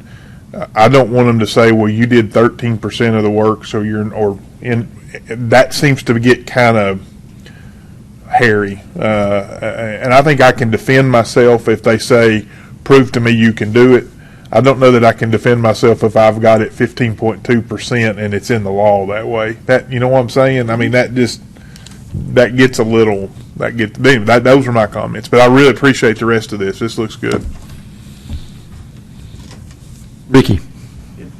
I agree with that. I was going to say that of those, D, I thought we might not want, because, I mean, it gets into how do you come up with the number, and also, I mean, one person's important. You know, we don't want to, you know, it's not like, okay, if it's 9, we don't really care, but 10 people we don't want to kill. Okay, but I don't. So, but Robert makes good points about the others. They might be hard to judge, and it comes down on what the professional can do, and like you were talking about that example on the metal building, or like it's a concrete partition wall or something like that a structural engineer does. You know, that's 100% of the cost maybe, and they can show by their education and testing they're qualified to do that. They probably couldn't show that they're qualified to do this building, be the architect on this building, but they could probably argue that putting up a concrete partition wall, they're qualified. So, and that kind of gets back to what I think that would apply more to experience, too. I mean, it'd be experience, but there's also, well, I was reading that where it said that on the basis of education, examination, and experience. I think most of the time you learn things outside your trade by experience. By experience. But a concrete wall or metal building does relate back to your education and exam, because there are loads that are involved and kind of structural issues. So I kind of like where you're heading with that. Steve? I agree with Robert. A and C are the ones that I liked. I didn't like the other 3. I think it's a good idea. Really, with or without definitions, the board decides whether someone's competent or not. And that's how we want it to stay. Just because we're going to define each, we don't want to create a definition that we're going to use against each other, because it's going to be the board that's going to decide, based on a complaint, is the registrant competent or not. And I think if we put A and C in there, that we leave that the same. I agree with that. I had marks for D and E. I thought C was just fine, Kathy, but I'll bow to the. I have no ownership on it. I just want to do what the committee wants to do. So nobody's hurting my feelings on any of this. It's fine. Yeah, I think A, B, and C are relevant, but if the consensus is that B may be unnecessary, I could go either way on that. There are a couple of other things that I had, unless somebody else has additional comments. Up in paragraph 2, the second line towards the right-hand side, education, training, experience, and I inserted and examination, the application of special knowledge of blah, blah, blah. Again, that sort of is consistent throughout the thing. On paragraph 3, we named some really specific things. Some of them are more generic or wider in scope than others, like processes rather than pneumatic or thermal nature. And the reason those are the 5 system types is because that comes out of the national definition. Okay. And so we were trying to, where possible, parallel the national definition. Yeah, I understand that, and that is very inclusive, but by it being inclusive, I'm worried that it may be exclusive of some other things. So I was going to add a relatively simple statement, or other work components, insofar as they involve safeguarding the health, safety, and welfare of human population. So it didn't necessarily exclude something that wasn't particularly in this list. Then the 4th paragraph, one of the things that our errors and omissions liability insurance seminars have taught all of us is never use the word inspection. And I wanted to change inspection to observation, and most particularly, I guess, construction observation. In the, 1, 2, 3, it is in the fourth paragraph, Ricky, on the bottom line, third word over, where it says inspection. In the, is that the seventh paragraph? 1, 2, 3, 4, 5, 7, I guess technically seventh paragraph. You can scratch that insert right there. Down at the bottom, one of the things that were in our title law, we have a title law that kind of specifically dictates what's required to be an engineer, and I thought this might be a good place to insert that. Who is a registrant? How do you become a registrant? What's required to be a registrant? Well, that's named specifically in our... Well, I think we talked about that, and I think council said in order to avoid down the road possibly conflicting ourselves on something, that we would just call them, is that right? We would just call out registrant instead of redefining who was a registrant and who was allowed to practice. Do you remember that conversation? I think that's what we were saying is we don't want to redefine it. But this wouldn't redefine it. He's referring to it. It calls out, as required in TCA Title 62, as defined in chapters 0120-01 through 0120-02, under Chapter 491 of the Public Works Act of 1974 as amended. So you want to reference it? I do, because that's what defines a registrant in this state.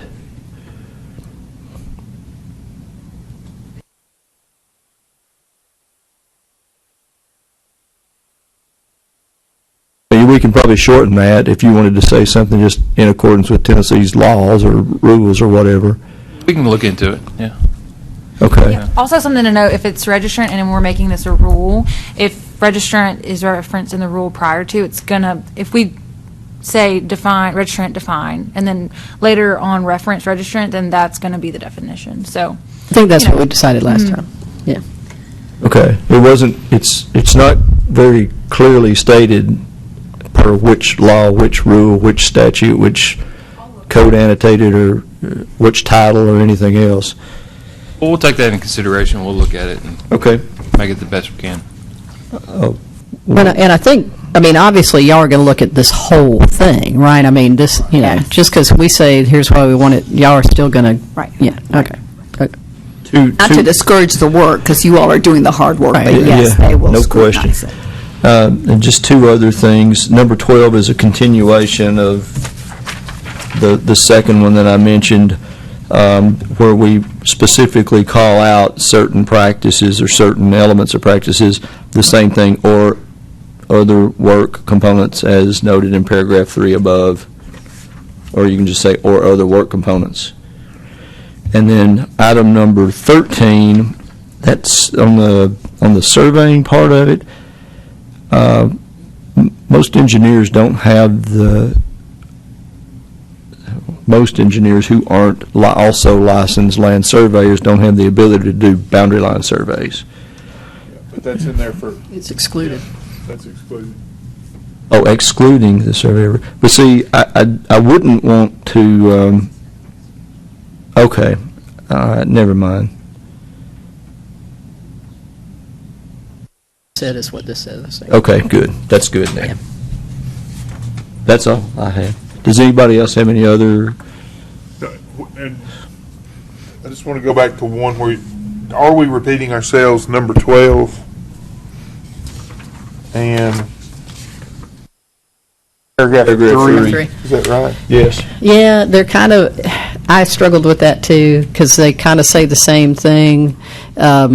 Again, paragraph number 2 and paragraph number 3 are, I won't say verbatim, but they are very, very close to the NCWS model law definition.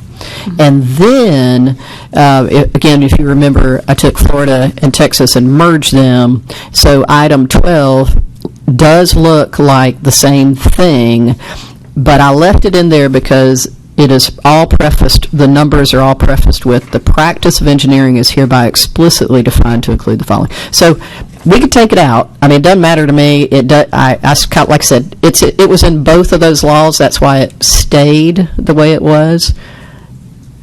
And I don't know, do y'all have an opinion on that? Or we were looking up something. We were looking at registrants, but yeah. That's good. Question. No, that's good. That's good. I appreciate You're doing that. your job. You're doing Thank job. you. We appreciate it. Okay, so Repeat the question if you don't mind, Kathy. paragraph 3 and line item number 12 are very, very similar. And the reason that they're both in there is because they mimic NCAA's model law definition verbiage. But one of them came out of the Texas law and one came out of the Florida law, and I merged it all. That's why it's in there twice. Number 12 is under a introductory line that says explicitly includes the following. Paragraph 3 is more generic in nature. It says the practice of engineering, blah, blah, blah, generically includes, etc. Do you think that it is unnecessary to have the two, just from a legal standpoint, is it unnecessary to have it twice, or is it appropriate to have it twice because it has two uniquely different meanings? I have a question before you answer that. If looking at the Florida or Texas definitions, did they have it in there twice? No, the Florida definition is mainly the paragraphs, and Texas is mainly the enumeration. Okay. So it was in once in each of the two. I sort of suspected that. I think they're trying to communicate the same thing, but they only did it once in each of those. I'm sorry, Ricky. Yes, sir. So I think you could, and this, again, legally, you could do what you need to, but the third paragraph seems like it's making the point that the services involve safeguarding the health, safety, and welfare. You could kind of skip all that middle part that's repeated in 12, and you could say the services described herein or whatever involve safeguarding the health, safety, welfare, to get that statement in there, and then leave 12, which goes along with your practice of engineering is hereby explicitly defined. So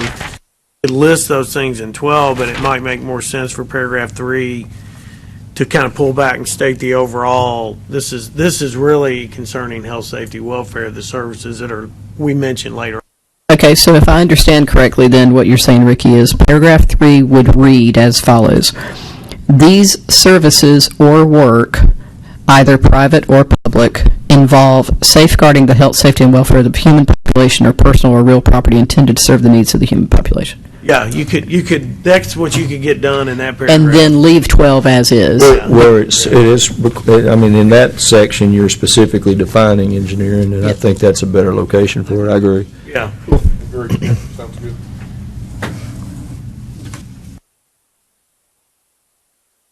Do you all disagree? I'm looking at council.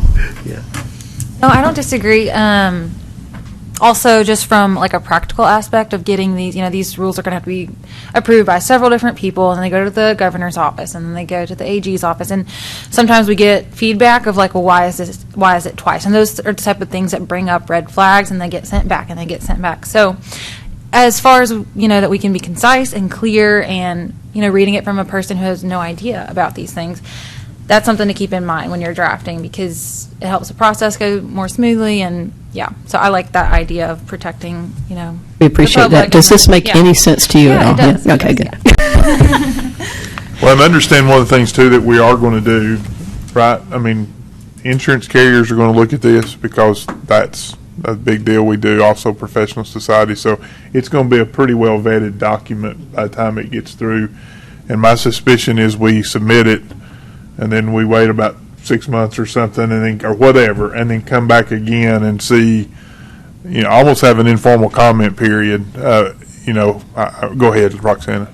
And to add to that, it is very likely that these will actually go through rulemaking hearing. That is now kind of requested of us. Anytime these could impose some type of hardship, and not to say that definitions would, but for those looking to be licensed soon or in the pipeline of being students, these definitions may be something that they want to try to understand.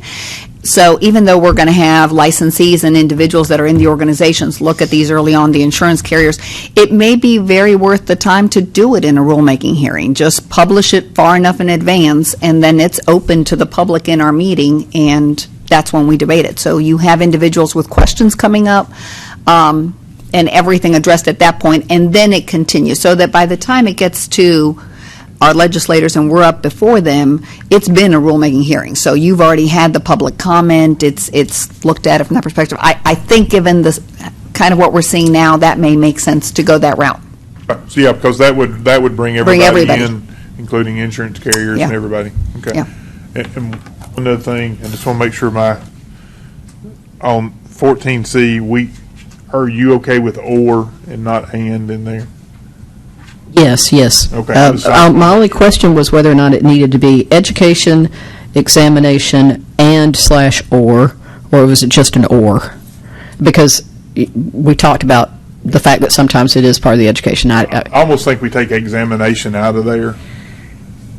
Because, I'm thinking about this, Kathy, if I have to defend myself on something that's on, my exam doesn't mean squat to that process. I think it's either education or experience. My education may have told me how to do it, or my experience may have told me that exam's probably not going to tell me how to solve it. Or you could leave, or you could change it to or.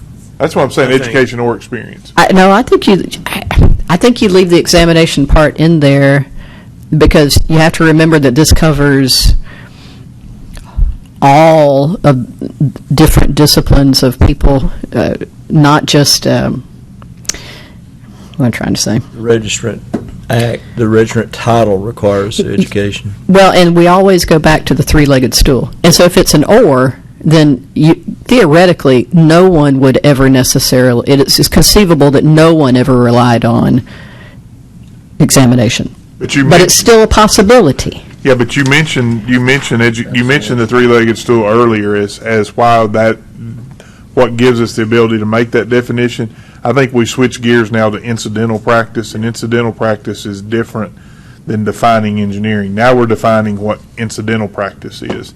And incidental practice, I'm kind of looking at it as somebody's having to defend themselves. Mm-hmm. And if I defend myself, I'm going to put down, I learned it from this person, or I got educated on it. I'm not either or, and maybe both, and so and or may be appropriate. But I'm not going to I'm not going to say, well, I passed the PE test, so I ought to be able to do that. In this case, pass the architecture. Or the architecture test, or the surveys exam, or the geology exam, or whatever it is. I'm not going to bring that up. I'm going to say, Ms. Jones taught me how to do this, or Mr. Smith taught me, I learned this in his class, and here's how we went through that, or something. I'm just looking at it from having to defend myself, because that incidental is going to be a defense criteria. Can you defend yourself in front of a board? Yeah, we're being examined on engineering is what our examinations are, and this is about incidental architecture. So our examinations don't apply. Right. Okay. It's all about experience. Education. Yeah, I agree. It's about experience and education. And or. Yeah. And or. I think and or is fine. Yeah. Or, if legally that's okay, let's do that. I was going to ask. You may have the.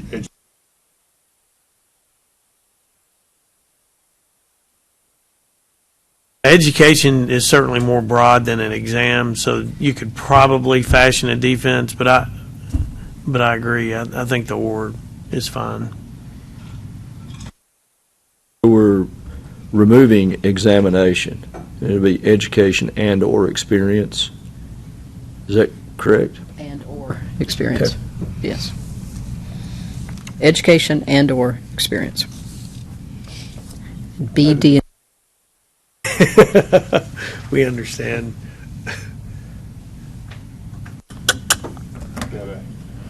got a member that needs to be called on, Mr. Chairman. Hello, Ricky. One more comment about the definitions. I think this is probably in Kathy's head, but we're going to get asked, why are we doing this? And I know we certainly talked about it to decide that we need to do it. But I wonder if we ought to write something that says why we're doing this. I think it would be important because at some point we'll have to go to some committee and be prepared to explain why we need to do this. And I think it ought to be, just distilled and. As Steve said so. That's enough. That's Is that good enough? That's perfect. That committee meets tomorrow. Guys, and Roxanna's shaking her head, we have to do a justification when we do the rulemaking, file the rulemaking anyway. So. And an analysis and an economic statement and this may not have an economic statement, I would guess, but we'll have to do it anyway. That doesn't mean that if you're presenting at the associations or speaking in front of students or the universities or insurance people, you don't want to kick it off with a statement as to why we're doing this. Well, that's a good point, and that no matter which of us is called on to explain that, then we could all have at least a consistent starting point. Yeah, I thought about it when we were talking at ACEC, just that I don't think if I was called on to say why, I don't think I would have sounded too good. You sounded much better than I did. But. Well, I think that's a very good point. I agree with that. I think and shorter is better than longer, and we're all going to have our own more elaborate explanation and opinions on it, but we should all be able to answer the question, generally speaking, from a starting common point, yes. which, as you said, I will say, I think that common starting point is that this has nothing to do with the incidental practice of architecture per se, because the architects and the engineers are all on the same board. And so it's not for the purpose of trying to put up silos between the disciplines on the AE board. Good point. It is in order to continue to evaluate consistently for people who are brought before the board on disciplinary actions. To me, that is the single most important thing, is that if somebody comes before the board and because they were practicing outside of their expertise, then or practicing without a license altogether, the first thing we do is look at this. As on a parallel vein, I suspect at some point we do have to defend this. I think one of the questions I would ask if I were on the other side of the table is, have you vetted this already with the other practice divisions that would be impacted by it, like AIA or the other architectural members of the board or the surveyors, because we sort of specifically mentioned those things. I think it would be a good idea, once we come to a final version of this that we all accept and agree on, that we ask them to also provide review comments to us, just so we can go through that vetting process. Anybody have an issue with that or think that would be a mistake? I don't want to do that outside of the normal course of what's required. I want that to be in conjunction with what's already required, because it's already going to be hard enough to get to the finish line with any of this, and I don't see the point in making it harder by asking even earlier in the process, for instance, for the surveying board to weigh in. They'll get their chance. I don't think they'll get their chance, and I think we already did, to be honest with you. What's in there we took straight out of, so I really... My concern is that if we get to that point and it's going to a committee and the surveyors show up and say, we disagree with this. Well, I don't think it'll take that long, but I just think that they'll have that opportunity, and if we start trying to reach out, here's all the disciplines: the geologists, the soil scientists, the architects, the surveyors, there's probably others that I haven't even thought about. Then if we try to do that on an ad hoc basis, then we're going to add weeks, if not months, to the process, which is already elongated. I'm not advocating going to that breadth, but we do specifically mention, I think, architectural and surveying. Well, and the architects are obviously, that's already, yeah. we're talking to, they're in the definition committee, so they're already being asked, and they're on our board. And survey, what's the status? I thought we'd already talked to surveyors. I don't think we have. Now, I do believe that they are aware that we're working on definitions. They meet the next time on the 24th of October, and that is one of Jennifer's programs as well. So it may not be a bad idea whether this version or the next that we bring it up and share with them. They can take it home for food for thought. That's great. And then that way, at least if they do have concerns, they can bring it up to the executive director, and we can go back and forth and not wait. But I do think, to your point, Kathy, you're already mentioning that discipline in this definition. So I would be more concerned about people like soil scientists and geologists and others.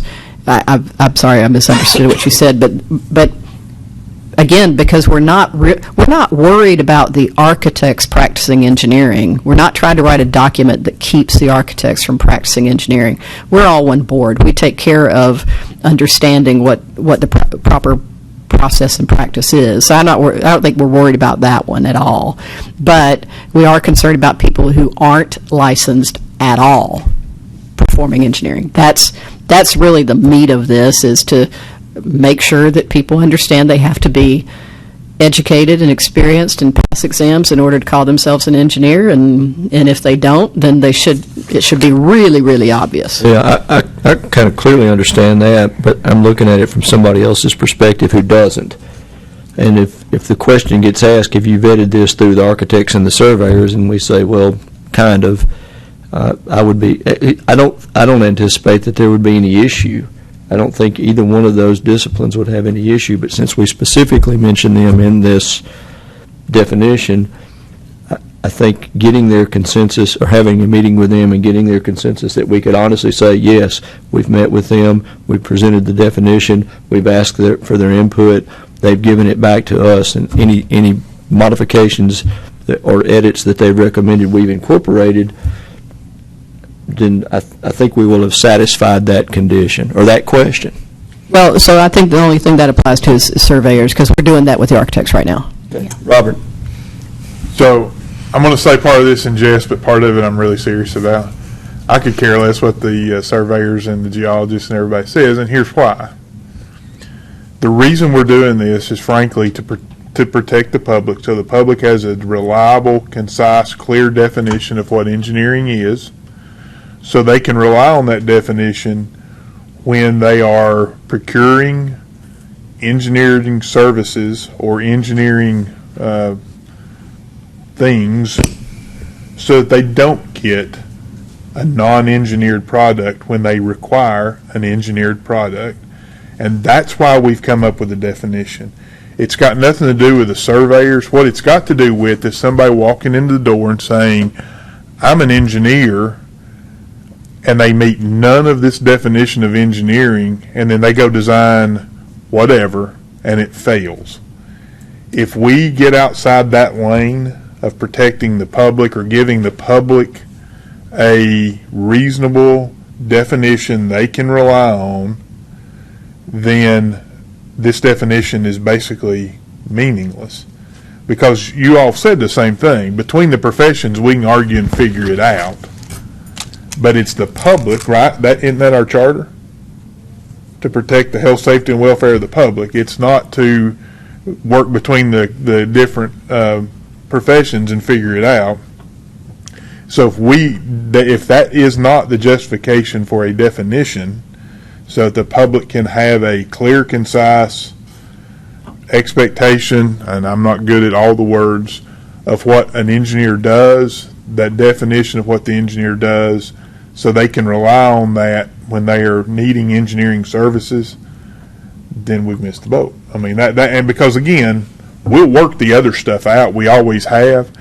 But I feel sorry for the person that's out there going, do I need an engineer or don't I? I need and you brought up geologists. So a geologist walks out there and says, sure, I can design that retaining wall for you. I had a soils class, and it's all, water, air, and dirt. Right? I mean, that's all it is. It's that little box. I can do that. Well, no, you can't. Just like I can't either. I mean, that's not what I've been classically trained to do. And they go design some retaining wall, and it falls down on their daggum car in the driveway.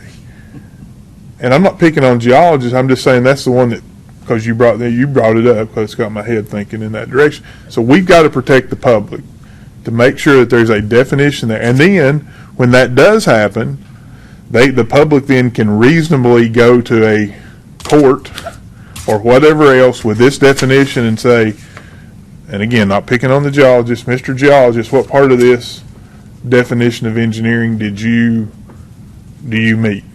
Well, I don't know. I didn't get educated to do that. Well, I didn't get to what? Okay.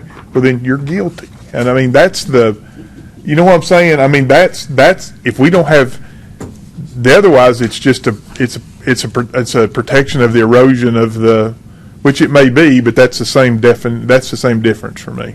So, did that make any sense? It made a heck of a lot of sense when I was thinking about it. Ricky? I think it did. I think the perspective is the public's health, safety, welfare, which is the right perspective.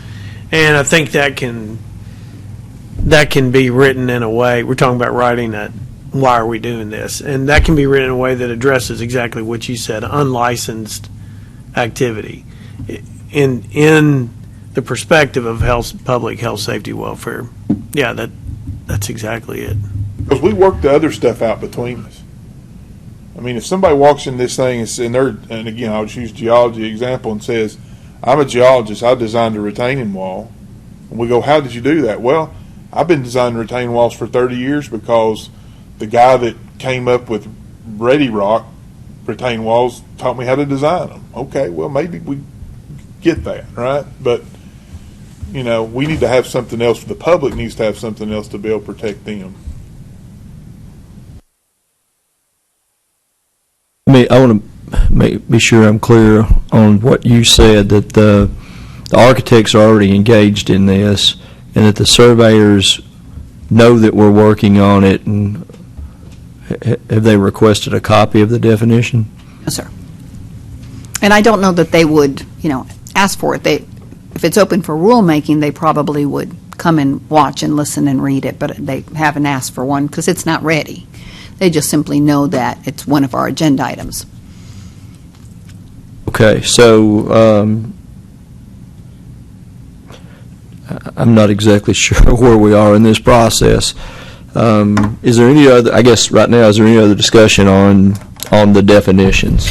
Yeah, let me go back and address item number 12, because you had asked for a change on item number 12, and if I understood correctly, at the end of number 12, you wanted to add "or other work," and then reference paragraph 3, but now we've decided to take paragraph 3 out, and paragraph 3 really is just paragraph 12. So I just want to bring you back to the beginning of 12, which says a service design analysis or other work. Or the work components. Yeah, so do we really need to put or other work components? We've been fairly, some of those things are somewhat specific, and they may not be universally inclusive. There may be something that's outside, and I understand what you said about the 5 things, but my concern there was that some of these things were somewhat specific and may not be wholly inclusive. Putting "or other work components" would give us that latitude, some more latitude and flexibility. Anybody else want to weigh in on that? Do we need to be more broad in that, or we're good where we are, or do we need to add that in so it'll be more inclusive? Anybody care? I don't have a problem with adding, I'm not quite sure what the right words are, whether it's other work components or something else, but it's always good to have something in there that doesn't just limit. Well, it doesn't. I mean, it already says "or other work performed," and then he's adding "or other component." And all I'm saying is, I took this from the model law, so I didn't want to deviate too much, because one of the things that's been pointed out repeatedly is that threats to licensure, one of the first things they like to say is, how come you're different from the national organization?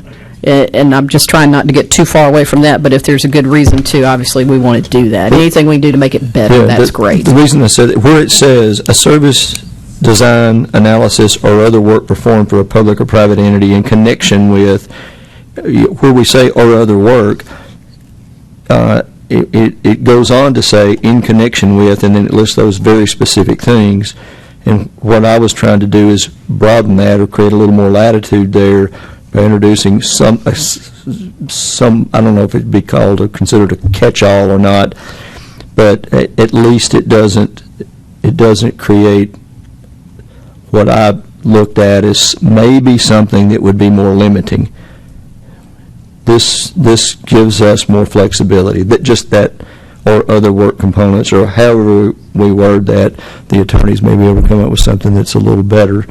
But these seem somewhat inclusive, or maybe exclusive would be the right word. And I didn't necessarily want to limit it to those things that were specifically listed there, without giving us some flexibility if there was something that appeared outside of those specific things, for us to be able to make a determination about whether or not it was the practice of engineering. One thing I see in that list, it does kind of jump around a little bit between something real specific and then, but right in the middle there, after process, it says system, work, project. That's probably about as general as you can get there, just saying work and project. That's Yeah, I wondered about that, if it was actually written that way, because it doesn't fit. It doesn't. It seems, it kind of jumps around a little bit, but if somebody told me that legally that was... Hey, let me read it to you the way the emphasis is intended. Okay. Because I think that'll help a lot. Okay. All right. Bear with me. But this is the way I think the emphasis is intended, because there's so many groups of things, okay? A service, design, analysis, or other work performed for a public or private entity in connection with a utility, structure, building, machine, equipment, process, system, work, project, or industrial or consumer product, or equipment of a mechanical, electrical, electronic, chemical, hydraulic, pneumatic, geotechnical, or thermal nature. So when you add "or other work component," that doesn't group accordingly, because none of those natures go with "or work component." Yes, ma'am. I think we have a counsel wants to say something. I was just kind of looking at this, and it depends on whether the intent is to be clear to the public or whether your intent is that you want the board to be able to discipline on this. So one of my suggestions would be "or other work as determined by the board," if that was your intent, to have more authority as the board. But if the intent is to be more clear to the public and, really delineate every single thing, I don't know if that would be helpful, but that is one suggestion. That's a great idea. So in keeping with what Robert had said, I think we want to leave more discretion to the board with regard to disciplinary action. So, Alton, then would you agree then that if we added at the end of 12, "or other work as determined by," or as defined or determined? Determined by the board. As determined by the board? Yes, I like that. "Or other work." Okay. There's just too many "ors" in this paragraph. And I think too, our goal is to be clear to the public, but we as the board have to have that, because we're going to be the ones disciplining that individual that comes in, or the court will be the one disciplining that individual, or something. So, I think it all goes back to the public may not understand it, which I hopefully they will, but there's obviously they may not. But it makes it clear that somebody is doing something wrong that could harm the public. And I think you've done a wonderful job. Me too. I agree. This is a huge effort, and thank you for taking that on. And I like that modification. I think that's really helpful, so thank you very much. And then if y'all don't mind, with regard to 14, before we leave this issue, so 14 is the incidental architecture thing. I think leaving it as an A and a B, which is really, right now what you see is A and C, but leaving it with 14A and 14B, I think is better than trying to make it one long run-on sentence because of what we just discussed. Run-on sentences have a tendency to be difficult to interpret. You lose the meaning. When Robert uses his run-on sentences and I get lost, sometimes I fall asleep, so. Well, I mean, there was an English teacher of mine that used to say the same thing, so it really doesn't hurt my It doesn't hurt your feelings? Well, darn. All right, so filibuster. So I'm going to leave it as architecture that is incidental to the practice of engineering and which, and I think it's a semicolon, A, can be safely and competently performed by the licensee without jeopardizing health, safety, welfare of the public, and B, is work in which the licensee is fully qualified to provide on the basis of education and or experience, period. Y'all good with that? Yes. Okay. All right, so I think the last step, barring more discussion, which I'm not trying to cut off, but the next step on this is that I will get these modifications made and go over them with the definitions committee, which meets tomorrow afternoon. Yes, ma'am. And then see what they have to offer with regard to their disciplines. But I would encourage us as a group to continue to cogitate on these things and make sure that we all feel really good about it as we move forward. And there may be there's definitely going to be a version 5. There may be a 6 and a 7 and an 8. I don't know. But we'll keep working on it.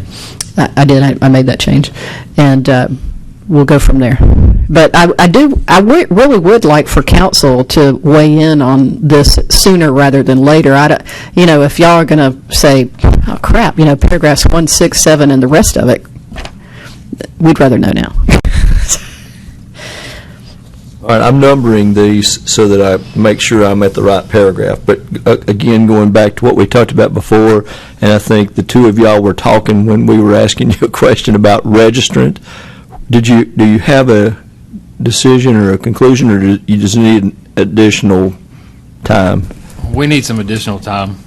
Okay. We'll look into it. We'll get back as soon as we can with it. Sure. Thank you. Thanks for doing that. Sure. Any other discussion on this item? I have a question, Kathy. Do you want, are you going to have a chance to update this version so that the committee has a revised one? My secretarial skills are not really good. Can somebody help me? I've been working on it with track changes so I can get that to Roxana. Awesome. So we will print it that way, the 3:30 committee meeting. That would be awesome. I really appreciate it. Thank you. That is fantastic. Will you email us? How will you communicate with us anything whatever your determination is about registration or registrant? We can look at that this evening and then probably get back to you tomorrow. Yeah. Okay. That'd be great. Thank you. Yeah.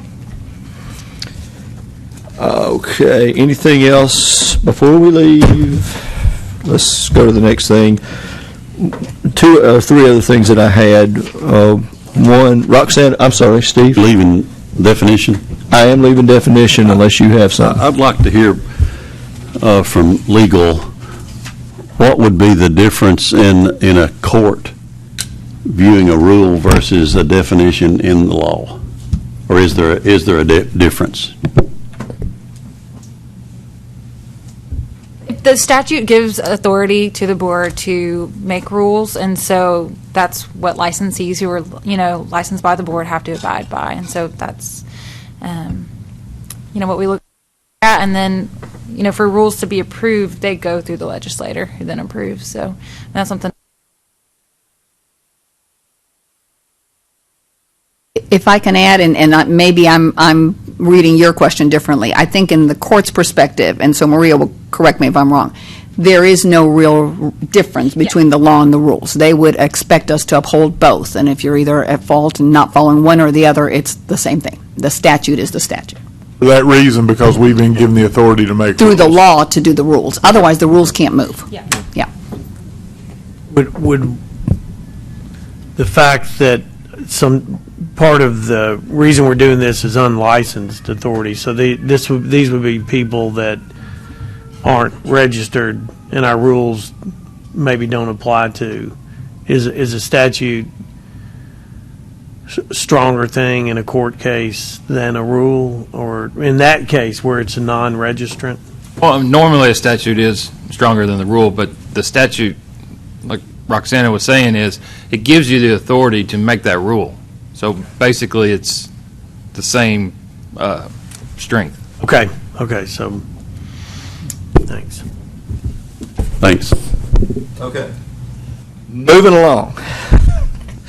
Next item on the agenda, Roxana, Yes, sir. I think, did you email out to everybody, I believe you did, the items for discussions with the deans tomorrow? I did, and that was 3 weeks ago. So you mean the hot topics, the things we may want to talk about? Yes. So Right. the university's got those, as well as everyone on the board. I can go ahead and have those tomorrow in printed version, if that kind of helps us. I think it would. I think Okay. it'd also probably help the deans too, Okay. if you don't mind. Absolutely, I'll do that tonight. Okay. And right now, we've got 31 or 32 people that will be at our luncheon, so that's It's actually a big luncheon. wonderful. It's big, yes. I think we've got 11 or 12 from the universities. The 4 organizations we invited, they will be there. Obviously, Jennifer, myself, and Wanda will be here, and so we've got, and then the full board, 10 people. Okay. Did everybody have a chance to look at those? And does anybody have anything they wanted to add to that before tomorrow? Okay. Got that. Kathy, you had an issue, or I'm sorry, you had an item you want to talk about associated with the Washington Accord? Right now? Yes, please. Okay, yeah, so I had a conversation with Ashley French, and just as a reminder of who she was the lady that's from South Africa, and she had a education that allowed her to practice as an engineer in South Africa, and we went back and forth, and then Robert got all this great information about the Washington Accord, and so she called me after the engineers meeting, because she came up after that, and we talked, and she was asking questions, and I didn't really have all the answers. Just from my own education on that, Washington Accord allows us to accept the degree as ABET equivalent, correct?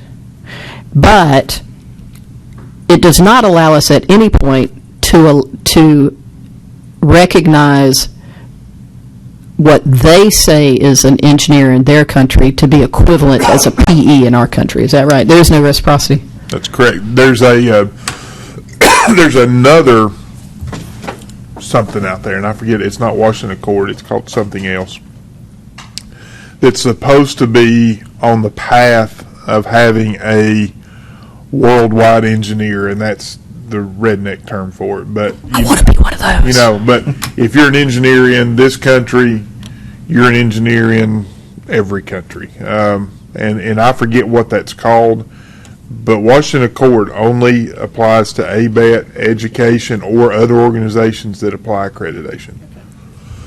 So my follow-up question then was, there are a couple of countries that we have, for lack of a better word, trade agreement, et cetera, like Japan is one, and New Zealand, I think, or Canada. Canada.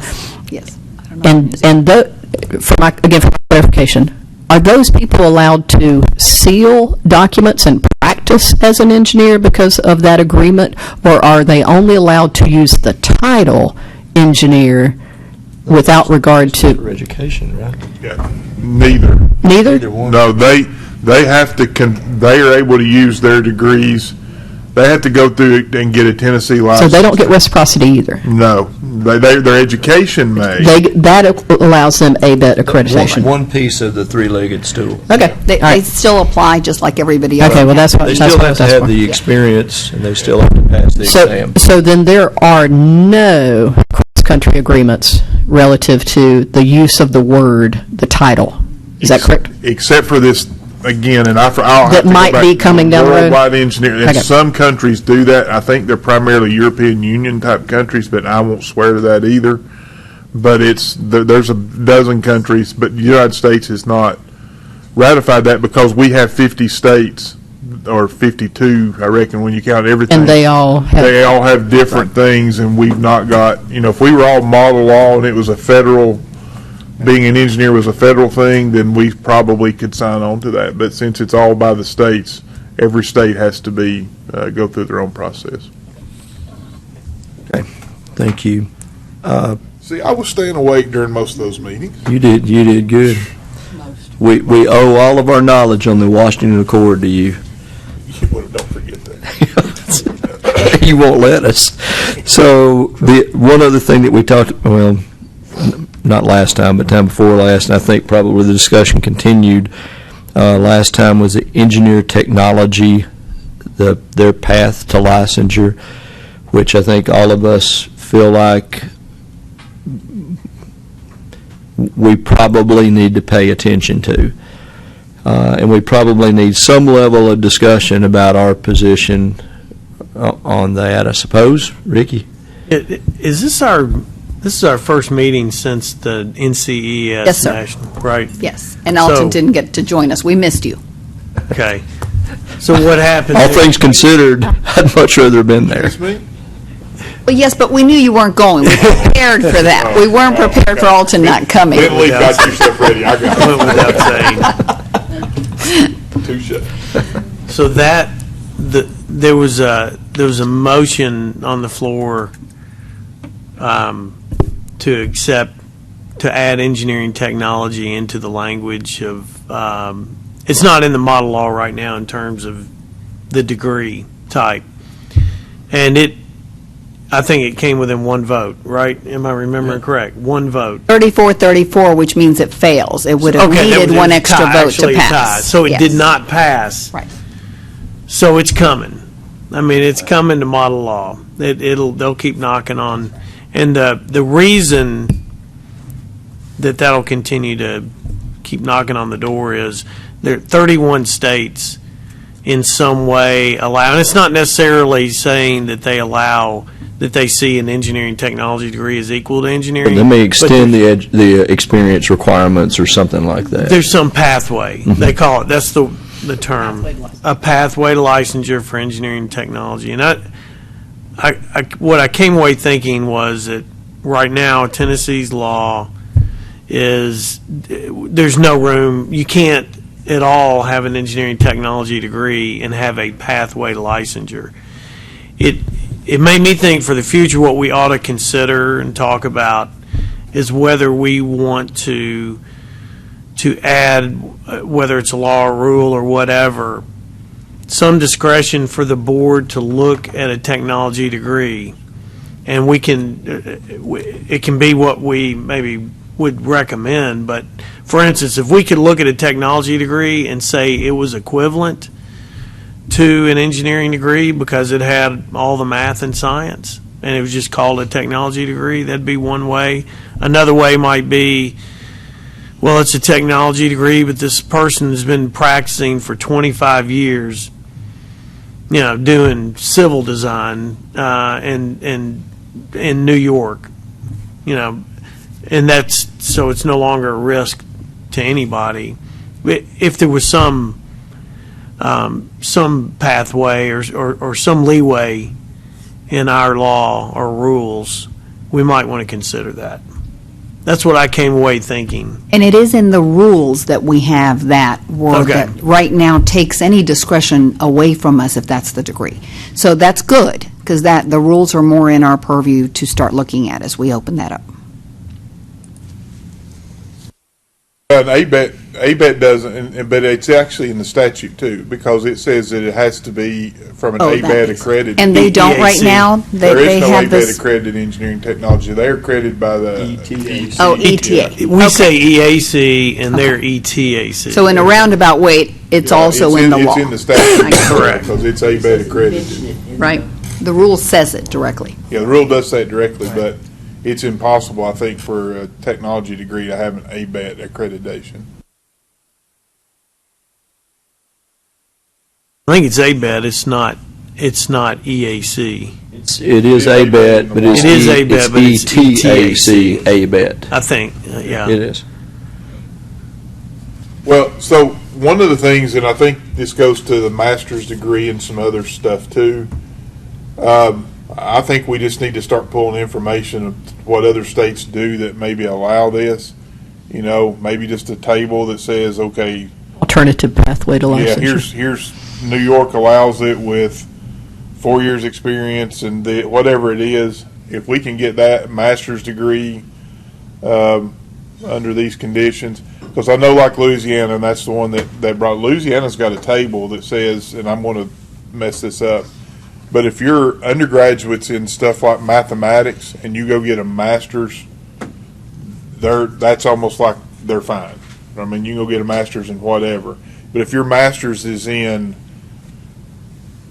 I don't know, bachelor's, I'm sorry, if your bachelor's is in economics, yeah, and you go get a master's in chemical engineering, then you have to go through, you may have to take more courses, you may have to do other experience and, more of this and more of that. So they've kind of got a graduated thing based on what your undergraduate degree is, which I think makes some sense, because our big fear is that somebody comes in with a bachelor's degree in something that's a university just wants to get numbers in a master's program, and they slot them in that program, and then all of a sudden you've got somebody out there that can practice engineering that really has almost no foundation for engineering, and that goes back to the reason for this definition. So anyway, you're right, it is coming, and I agree with what Dr. Smith put down here. Me too. On its surface and in all that, the technology degree is in no level comparable to no level. But in I guess acknowledgement of the fact that 31 other states have already passed some sort of enabling process towards licensure, I think it's probably prudent that we be prepared for that. Yeah. Well, or at least come up with either an argument for or against, and if we come up with an argument for, then create our own path to licensure.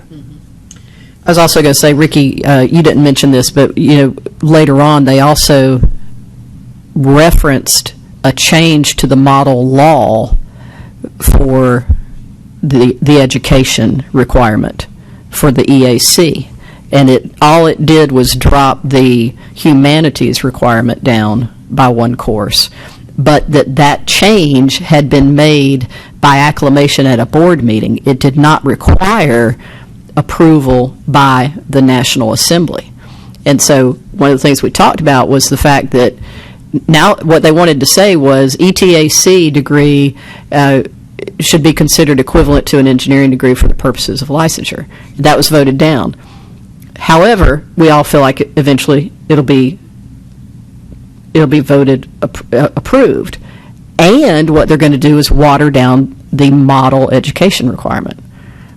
And that's where it's going to become, and they didn't have to come to the National Assembly to do that. They just did it because the Education Committee wanted to, and that was what they wanted to do. So that was a big part of it. Agreed. So, but anyway, just want to get on the record that was one of the things that came out of the meeting. So, in recognition that we all agree that it's a component that we need to be considering, Roxana/Jennifer, could we find, or can you contact NCAAS and see if they have access to information about the states that do have a path to licensure for any alternative for people with individuals with engineering technology degrees to get licensed? Can we find out what in their laws or rules those stipulations are? I think once we get the statistics from them on which states are doing it, then we can finish the research. That'd be And with great. legal, we can have some type of, maybe by the next meeting, some presentation for you, so you know what they're doing. Okay, I think that'd be it's very similar to what Kathy had to do. I mean, she went out and grabbed definitions for.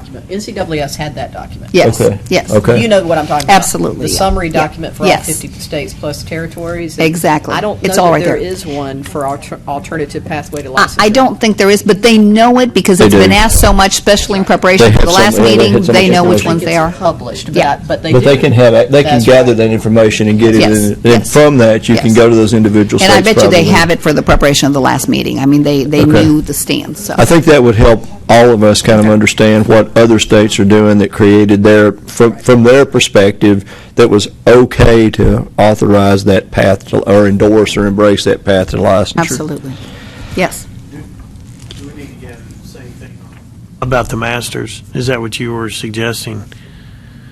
I What other think states? Alternative pathway to license. Yeah, but I think we need to break them up into technology and masters. That's a different discussion. Yeah, I think so. Yes, yes. Okay. Any other discussion on that before we leave, Steve? Do we know if other states allow licensure just based on a master's in engineering? I've never heard a number on that. I don't know what the number is. Obviously, Louisiana does. They've got a way to get there. So, I mean, I would think others are as well. I think others, I'm confident others do. I think those are two parallel issues that we. Well, I think we're going about this the right way. You know, the master's thing's coming back, and you sort of feel someone with a technology degree that might go on and get a master's is in much better shape to practice engineering in Tennessee than someone who's got who knows what bachelor's degree and a master's in engineering. Good point. Okay. I have one last thing, unless anybody else. I recently received a copy of the budget. I think probably everybody's seen this, the budget for NCAAS. It shows, I believe, they've got $67 million in reserves.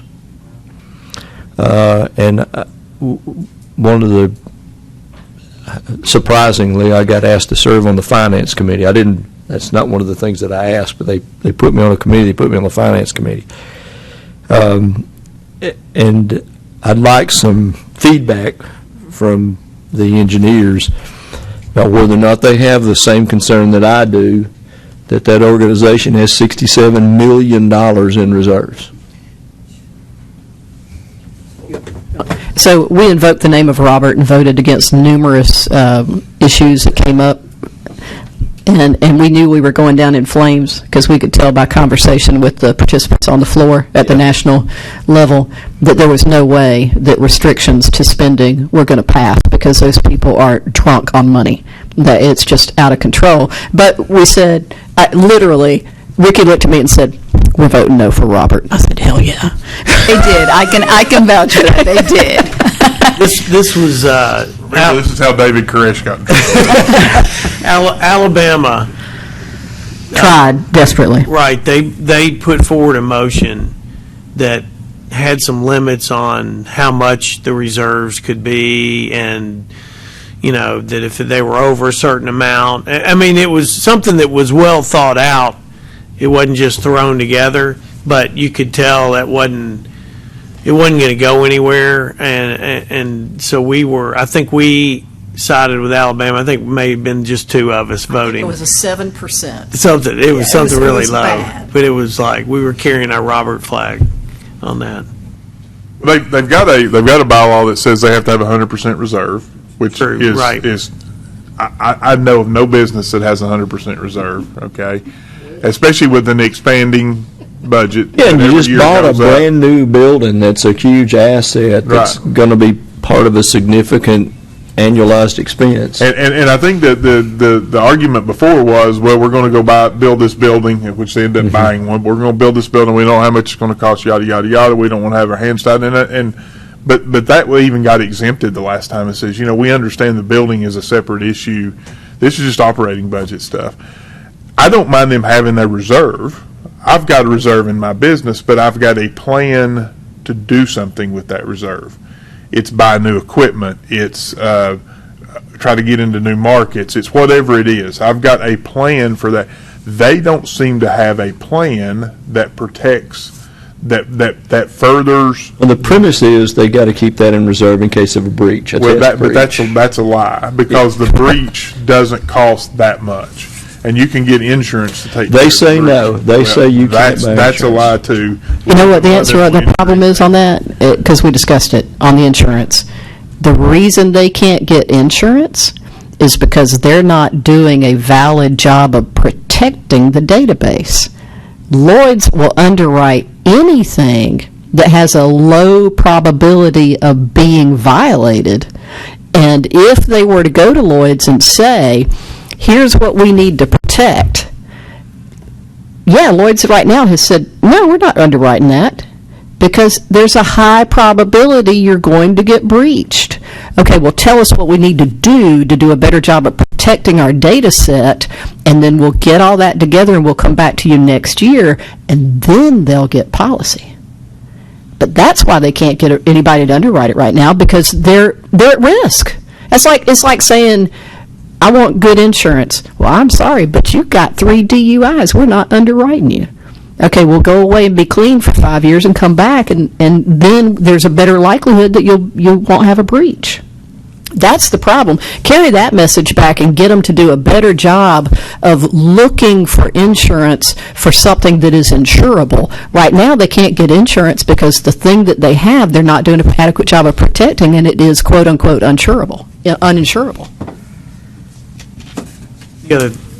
Yes, Ricky. The other thing I heard was the board came on and they gave some explanation that when the FE went computerized, the numbers dipped, and they initially and they had to plan on less revenue, and with the PE over the next 4 or 5 years is all going computerized, computer-based, and they expect the numbers to dip. And I got the feeling they're being just super conservative on how much the numbers are going to dip, because when you look back at how much the actual dip was on the FE, it just didn't materialize. That the numbers that they expected being like they expected a shortfall, and they didn't have it. So now they're expecting a huge shortfall. And I'm just thinking they're probably being just super conservative. And so they don't even want to talk about getting rid of that reserve right now. Right, but that's the problem. I think their operating budget is, and I'm going to make up a number because I don't know what it is. What is it, Alton? $30 million? 30 something. $30 million. So is their operating budget? It's about $30 million is what I remember. So $30 million, if you've got a $67 million reserve, means you can operate for 2 years and a month before, 2 months or whatever it is, before you go down. So that's plenty of time to react, to do anything. Unless you have a breach. Well, unless you have a breach. Plus you've got revenue coming in, so that's even a longer horizon. The problem with having too much money, again, it's not that you've got it, it's that you don't have a plan for it, and it's way too easy to blow on stupid stuff that doesn't give our people that are paying into that organization a return on their investment by protecting. Now, they've joined this thing, and I get it. They had to get hammered over the head before they finally decided to try to protect licensure. But it doesn't help them to protect licensure. It doesn't help them promote the profession, and it doesn't do the things that we need to educate the public on what we do as engineers so that they're protected. It does none of that. They don't have a plan for that. So they come up with stupid stuff like we're going to give $3 million to engineers without board just because we want to salve our conscience or something. That came up. There were comments made on the floor that said that is a sign, that money that we gave them is a sign that we've got too much money. Then we don't, and that was, everybody heard that. I got a really, really, really strong suspicion I'm a one and done member of that committee. Well, you might learn something. I'd keep an open mind, see what they. That'd probably be the first time. But I mean, I don't get it, because this threat to licensure thing is serious enough that it would just take a couple votes somewhere federally, and all of a sudden the need for a license wouldn't be there, and there would be no need for an NCAAS. And why you don't protect the downside of your profession makes no sense to me. Because we believe that by protecting our profession, we're protecting the public. I mean, I'm trying to make sure I say that, because it's not just putting up walls around your profession. We believe that if we're not doing the work, somebody that is not trained and educated to do it is doing the work, and they do, horrible things can happen. And it just I don't know. I don't know. I mean, engineers are conservative. We're not that conservative. it's just, they don't want to have the money taken away because they think they may have some little fun thing to go do one day, and they're not going to be able to do it if they don't have all the money. And Alton, I appreciate you being on that committee. I don't know that the finance committee. I mean, I think it's almost, to me, that organization has got a systemic problem in that they have a lot of people that have a lot of time invested in that organization, and it's become they serve the organization instead of the organizations that are members of that organization. And They're very passionate about what committee they're on, and well, I mean, it's if you've been off like of a fraternity. and they've been off that board, so now they get to go to these meetings and get to kibitz with their people that they've been around and stuff, and they forget who they're supposed to be there helping sometimes. So this is live streaming, by the way. Yes, it is. Yes, it is. Good. And if we're wrapping up, then I'll make sure that we have the items that we need for tomorrow, unless we need anything else. I can't think of anything. Does anybody have any other items for the agenda? And if not, we'll declare the October meeting of the Engineering Committee closed. Before you close, I just want to say, please don't drink the Kool-Aid when you go to the committee meeting. Small chance. Thank you. I'll get it. All right, thanks, everybody.